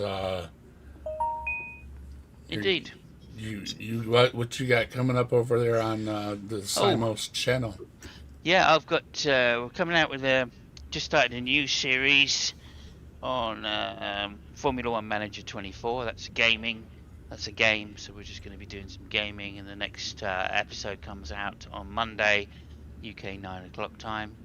Week after that, we'll be in Europe to do F1. And that's it, really. That's it. Okay. I'm tired. I've had a bad day myself. I woke up this morning just feeling awful, and yeah. Anyway. Get yourself some rest, Scott. You were Mike didn't say anything, so kind of quiet over there. Well, enjoyed watching the video with you guys. Did y'all notice that when he quoted scientists and other secular or atheist type people, he was actually quoting them within like Frank Turek's book? So he doesn't really go out and find the original source to quote from. He just quotes from somebody else's quote on him. I don't know if that bothered y'all, but that bothered me a bit. But anyway, he does drop a lot of names in his videos. So, yeah. So I checked the sources, and they all seem to say the same thing. So I'm not too bothered by it myself because they seem legitimate. But anyway, they weren't cut off and out of context either, which is the normal thing you see. But anyway, let's see. Now I don't know what Mike wanted to say or anything, and he's been really studying mollusks and other types of critters. So I don't know what he plans on doing in terms of videos in the future. So we'll just have to see. Oh, I'll also add in quickly that I think Robin has got something coming up in about an hour. In about an hour, I was going to say, So Robin will be on tonight. I think she said that's a live open thing. So yeah, she's been doing a lot of streaming when her stuff cooperates, I guess. Yeah, she's been on it quite a bit. So it wasn't last night she was on too. Yeah. Yeah, so head over to Robin's channel in an hour, and she'll have, I think, an interesting discussion going on as well. and we'll see what we can dig up for next Saturday at Saturday Night at the Atheist. I'm a gem, to be assured. I'd poke around this guy's channel, but most of his stuff is kind of a repeat. Says a lot of the same things over and over, and even though they had different titles, I picked the God one because it's Saturday Night at the Atheist, and it catches my eye. And but all I really heard was the fine tuning and look at the trees type stuff. The beginning of the universe proves God was his argument mostly, I guess. Pretty weak as well there, and so I remain unconvinced. Everybody else, I guess you remain unconvinced as well. I haven't seen any revelations or anything. Thanks everybody for joining in the chat. There's some great chats going on. I can't think of anything else to say other than I remain unconvinced, and I think this guy does a poor job. Yeah. Perfectly So, said, Dave. Perfectly said. Simos, Scott, take care of yourself. Everybody else that was here and on the panel, links are in the description. Make sure you go to the other folks' channels too. Give them a like, give them some love. While you're down there, hit my like button. Appreciate it very much. Subscribe, share, all that good stuff. It's all below. If you got it like that, you can join the channel. And also make sure you go through the description for everybody's links, as well as supporters of the channel. Joe's doing the protest to the Ark this July. It's going to be 10 years. And he's going to take on that protest this year. So if you want information on that, you can go to his channel, his Discord, his Facebook, all that kind of good stuff. He's got all that information there, as well as a copy of the original video, which is linked below, in case you don't trust that we were actually playing from a video, which we were. Okay? And until then, everybody take care of themselves, and we'll go out with the outro. Have a great week. Bye-bye.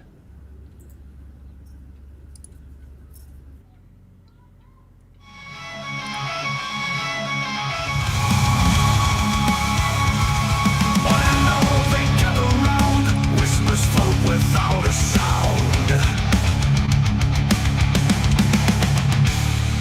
history speaks in tales of lore, knocking at the captive desk's door. Legends live within these walls, silent echoes in the halls, books and stories on the floor, knocking at the captive desk's door. Captive desk, hold our dreams, where reality and no myth seems. In conversations quiet flow, the mysteries untold will know.